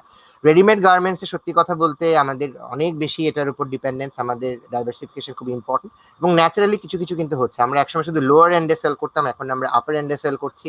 আমরা যে ভ্যালু এডিশন সেক্টর যেটা বলি, অ্যাসেম্বলি সেক্টর, সেটার আমরা কিন্তু ডেভেলপমেন্ট চোখের সামনে দেখতে পাচ্ছি। এটা আমরা আগে পাঠ্যপুস্তকে পড়েছি, এখন আমরা দেখতে পাচ্ছি যে ওয়ালটনের কথা ভাবেন, প্রেসিডেন্টের কথা ভাবেন, অনেক কোম্পানি কিন্তু হয়ে গেছে। আমরা ওয়ালটন আগে কি করতো, মোবাইল ফোনের জিনিসপত্রগুলোর যন্ত্রাংশ মানে সবকিছুই মানে তৈরিও হতো কিন্তু চায়নায়, সেখান থেকে শুধু নিয়ে আসতো। এখন আমাদের দেশেই কিন্তু আমরা যে কম্পোনেন্ট গুলো এনে নিজেরা লাগাচ্ছি। ওয়ালটন একটা গাড়ি গাজীপুরের ওদিকে বিশাল গাড়ির একটা ফার্ম কথা করতে শুনলাম। গাড়ি তৈরি করবে। তো আস্তে আস্তে আমরা সেদিকে যাচ্ছি এবং যেতে হবে। ফার্মাসিউটিক্যালস এর অনেক বড় সম্ভাবনা আছে, জুটের আবার নতুন করে সম্ভাবনা সৃষ্টি হয়েছে, যে এনভায়রনমেন্টাল ইস্যুস গুলো আছে সেটার জন্য। তো আস্তে আস্তে এই দিকগুলোতে একটু মনোনিবেশ করতে হবে আর একটু তাকাতে হবে। তাহলে আমার মনে হয় যে এই যে সমস্যাগুলো, যেটা আপনি যেটা সাব্বির আহমেদ বললেন, যে ওনার এটার উপরে দ্বিতীয়টা যে দেখতে হবে, দ্বিতীয় হ্যাঁ প্রশ্নটা। হ্যাঁ ব্যাংকিং এর পার্সপেক্টিভ থেকে, হ্যাঁ এটা আর করাপশন না, দুটো করাপশন, তো রাইট রাইট রাইট, এটা তো খুব টিডিএস আর্গুমেন্ট, বাট একটু অ্যাড্রেস করতে হবে, তাই না? হ্যাঁ না নিশ্চয়ই এটা খুব বড় ধরনের প্রবলেম। এটা বিশেষ করে ব্যাংকিং সেক্টরের এই যে ব্যাড ডেটের যে সমস্যাটা এখানে, এটা এটা এটা ডেফিনেটলি বিরাট বড় সমস্যা, এবং এটা আমাদের তবে এখানেও একটু পার্সপেক্টিভ আনা প্রয়োজন। আমরা এখন অনেক বেশি প্রচার দেখছি আমাদের ওভারঅল ব্যাড ডেট এবং নন পারফর্মিং লোনের, কিন্তু আমরা যদি ডেটার দিকে তাকাই দেখবো যে 80-90 দশকেও কিন্তু আমাদের জিডিপির সঙ্গে যদি আমরা রেশিও দেখি, খুব কম ছিল না। এটা হঠাৎ করে তৈরি হয়েছে তা না, জিডিপি বাড়ছে, সেই সঙ্গে পরিমাণেও অনেক বাড়ছে, কিন্তু এটা অত্যন্ত চিন্তার বিষয়। এবং কিছু গুটি কয়েক মানুষের হাতে অনেক ক্ষেত্রে দেখা যায় যে এমন কোনো ব্যাংকে পারমিশন দেওয়া হচ্ছে যেটা দেওয়া উচিত ছিল না, এবং সেখানে অনেক রকমের কেলেঙ্কারি হচ্ছে। তো এইটা প্রথমে মেনে নিতে হবে, যেটা বড় সমস্যা। এখন এটা অ্যাড্রেস করার উপায়টা কি? আমাদের দেখেন ব্যাড ডেটের একটা মানে এই পুরো দিকটা, এটা আরো অনেক দিক আছে। এটার আরো দিক হচ্ছে ওভারঅল এই যে ক্রেডিট সিস্টেমটা আমাদের, আমরা যদি আমাদের লোন দেয়া হয় কাকে, এটার কথা ভাবি। আপনি দেখেন একটা নতুন একটা তরুণ বা তরুণী যদি একটা চমৎকার এন্টারপ্রেনার আইডিয়া নিয়ে আসে, তার হয়তো টাকাটা নাই, তার আইডিয়াটা আছে, তার তো সেই ফান্ডটা লাগবে। একটা ব্যাংক কিন্তু তাকে দিতে পারবে না টাকাটা, মানে ডিমান্ডের কিন্তু অভাব নেই, it's not a demand side thing, supply এর প্রবলেম। ব্যাংক যে লোন অফিসার, তার উপর পুরো রিস্কটা, সে চাইলেই লোনটা দিতে পারবে না। লোনটা আলটিমেটলি যে পাচ্ছেটাকে, লোনটা পাচ্ছে যার অলরেডি বিজনেস কানেকশন আছে, যে আগে অনেক লোন নিয়েছে, যার পলিটিক্যাল কানেকশন আছে, তার হাতেই লোনটা যাচ্ছে। সো প্রজেক্টের গুণগত মানের উপর ভিত্তি করে লোনটা স্যাংশন হচ্ছে না, ব্যক্তির সঙ্গে ব্যক্তির পরিচয়, ওপরের মহলের সঙ্গে সম্পর্ক, সেগুলোর মাধ্যমে অনেক ক্ষেত্রে লোন স্যাংশন হয়ে যাচ্ছে, এবং সেক্ষেত্রে হয়তো আসলে প্রজেক্টটা ভায়াবল না। এবং সেক্ষেত্রে সেই মানুষটিও জানে যে সে যদি এইটা শোধ না দেয়, এই 100 কোটি টাকা, আমি অনেক সময় মানে দুঃখ করে, আক্ষেপ করে এবং মজা করে ছাত্রছাত্রীদেরকে বলি, তোমরা যদি কোনোভাবে 1000 কোটি টাকা লোন নিয়ে ফেলতে পারো বা 100 কোটি টাকা লোন নিয়ে ফেলতে পারো, আর কোনো চিন্তা নেই, ওই টাকাটা দিয়েই তুমি বডিগার্ড ভাড়া করে সমস্ত বিপদ থেকে রক্ষা পেতে পারবা, এবং তারপর একসময় তুমি যদি বিদেশে পালিয়ে যেতে পারো, কোনো চিন্তা নেই। মানে অবশ্যই এটা একটা ক্ষোভ এবং আক্ষেপের জায়গা থেকেই আসে। আক্ষেপের জায়গা। এইটার পেছনে আজকাল একটা বড় ব্যাপার হচ্ছে আমাদের এই যে ক্রেডিট রেটিং সিস্টেমটা, এটা কিন্তু আন্তর্জাতিক মানের না। আমাদের শুধুমাত্র সিআইবি আছে, ক্রেডিট ইনভেস্টিগেশন ব্যুরো, যেটা ভালো। 2010 থেকে এটা অনলাইন হয়েছে। একটা ব্যাংক যদি আপনি লোন নিতে যান, সে আপনার ন্যাশনাল আইডি বা আপনার ট্যাক্স আইডেন্টিফিকেশন নাম্বার পুট করলে সেন্ট্রাল ব্যাংক থেকে আপনার সমস্ত লোনের হিস্ট্রি নিতে পারবে। কিন্তু এখানে অনেক প্রবলেম আছে। আপনি যদি প্রথম লোন গ্রহীতা হন, ঋণ গ্রহীতা হন, আপনার কোনো ডেটা তাদের কাছে নাই। আপনি যদি 3 লাখ টাকার কম লোন নিয়ে থাকেন সেক্ষেত্রেও আপনার ডেটা সেখানে থাকবে না। সো আমরা মানে উন্নত দেশে যদি দেখি, আমরা যখন মানে কানাডায় প্রথম গেলাম, আমি ক্রেডিট কার্ডের জন্য অ্যাপ্লাই করেছিলাম। আপনি জানেন যেসব দেশে তো ক্রেডিট কার্ড ছাড়া জীবনযাপন করা খুব মুশকিল। কিন্তু সেইখানে তো আমার কোনো ক্রেডিট রেকর্ড ছিল না, তারা তো আমাকে ক্রেডিট কার্ড দিচ্ছিল না। কিন্তু আমি সেখানে জীবন যাপনের জন্য ইন্টারনেট সার্ভিস নিয়েছিলাম, কেবল টিভি সার্ভিস নিয়েছি, মোবাইল ফোন সার্ভিস নিয়েছি, এগুলোর আমি বিল যে পরিশোধ করছি সেটা আমার ক্রেডিট রেটিং বাড়াচ্ছে। এই সমস্ত কিছু ইন্টিগ্রেটেড। আমি আমার ফোনের বিল ঠিক সময় পে না করলে আমার ক্রেডিট রেটিং কমে যাচ্ছে। এবং এইভাবে করে যখন আমি 6 মাস 7 মাস ধরে ঠিক সময় বিল দিয়ে একটা ক্রেডিট রেটিং তৈরি করলাম, তখন কিন্তু আমি ক্রেডিট কার্ডের জন্য অ্যাপ্লাই করার পরে পেলাম। এবং এটা এখন বাংলাদেশের যে প্রযুক্তিগত অবস্থা তাতে করে সম্ভব। তো এরকম একটা ইন্টিগ্রেটেড ক্রেডিট রেটিং সিস্টেম যদি আমরা করতে পারি, যাতে করে একটা মানুষ যখন টাকাটা ধার করতে যাবে সে তার বিল পেমেন্ট ঠিক মতো করেছে কিনা, মোবাইলের বিল ঠিক মতো পেমেন্ট করেছে কিনা, ইন্টারনেটের বিল পেমেন্ট করেছে কিনা, এগুলোর মাধ্যমে কিন্তু তাকে ইনিশিয়ালি একটা লোন স্যাংশন করা সম্ভব হবে। এবং সেটা তখন তার প্রজেক্টের গুণগত মানের উপর ভিত্তি করে দেওয়া সম্ভব হবে। তখন প্রপার জায়গায় আস্তে আস্তে চ্যানেলিং গুলো হবে। তখন ব্যাংকে বসে থাকতে হবে না, একজন ক্ষমতাবান মানুষ আসলে তাকে 100 কোটি টাকা লোন দিতে হবে আমার, কারণ এটা কিন্তু তাদের ব্যবসারও ব্যাপার আছে। তাদের লোন তো না দিতে পারলে, ইন্টারেস্ট ইনকাম না হলে তো ব্যাংক বন্ধ হয়ে যাবে। ব্যাংক চলবে না, হ্যাঁ। সো এই ক্রেডিট সিস্টেমটাকে যদি আমরা ঢেলে সাজাতে পারি, যেটা শুরুটা হয়েছে কিন্তু শুরু হয়ে আটকে আছে আর আগাচ্ছে না, এই প্রবলেমটার কিন্তু আমার মনে হয় অনেকাংশে সমাধান করা সম্ভব। নির্ধারিত সময় শেষ হয়ে গেলেও আর একটা পর্যবেক্ষণ তো নিতে হবে। এখানে একটা পর্যবেক্ষণ আমরা পাচ্ছি হাসান মুহিদের কাছ থেকে।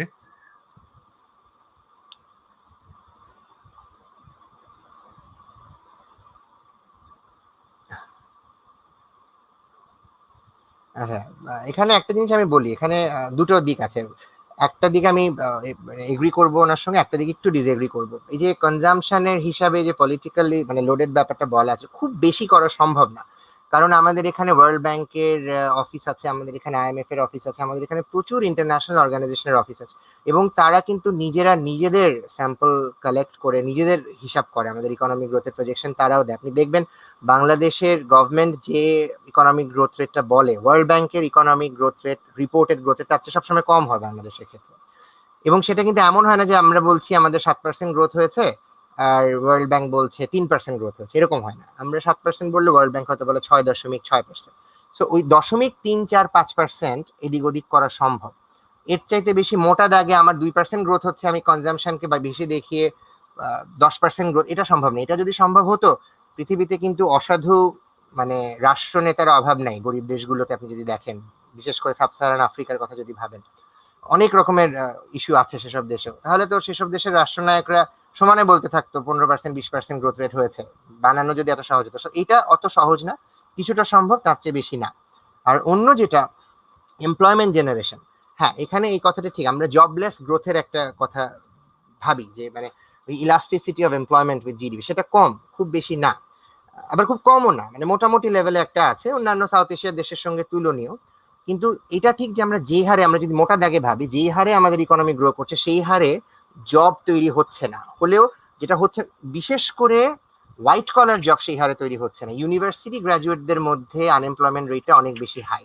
সো আমাদের এখানে ম্যানুফ্যাকচারিং সেক্টরটা সেভাবে ডেভেলপ হচ্ছে না। আমাদের দেখবেন গ্রোথের বড় অংশ, ডোমেস্টিক ইকোনমির কথা যদি ভাবি, সার্ভিস সেক্টরে হচ্ছে। এবং সেখানে যেই ধরনের ডেভেলপমেন্ট হচ্ছে, মানে যে ধরনের জব তৈরি হয়, অনেকাংশেই ব্লু কলার জব। আমি রেস্টুরেন্ট, ঢাকা শহর ভরে গেছে ইন্টারন্যাশনাল রেস্টুরেন্টে, কিন্তু সেখানে প্রচুর ওয়েটারের চাকরি হচ্ছে, ম্যানেজার একজন, রাইট, ওয়েটার 10 জন 20 জন হচ্ছে।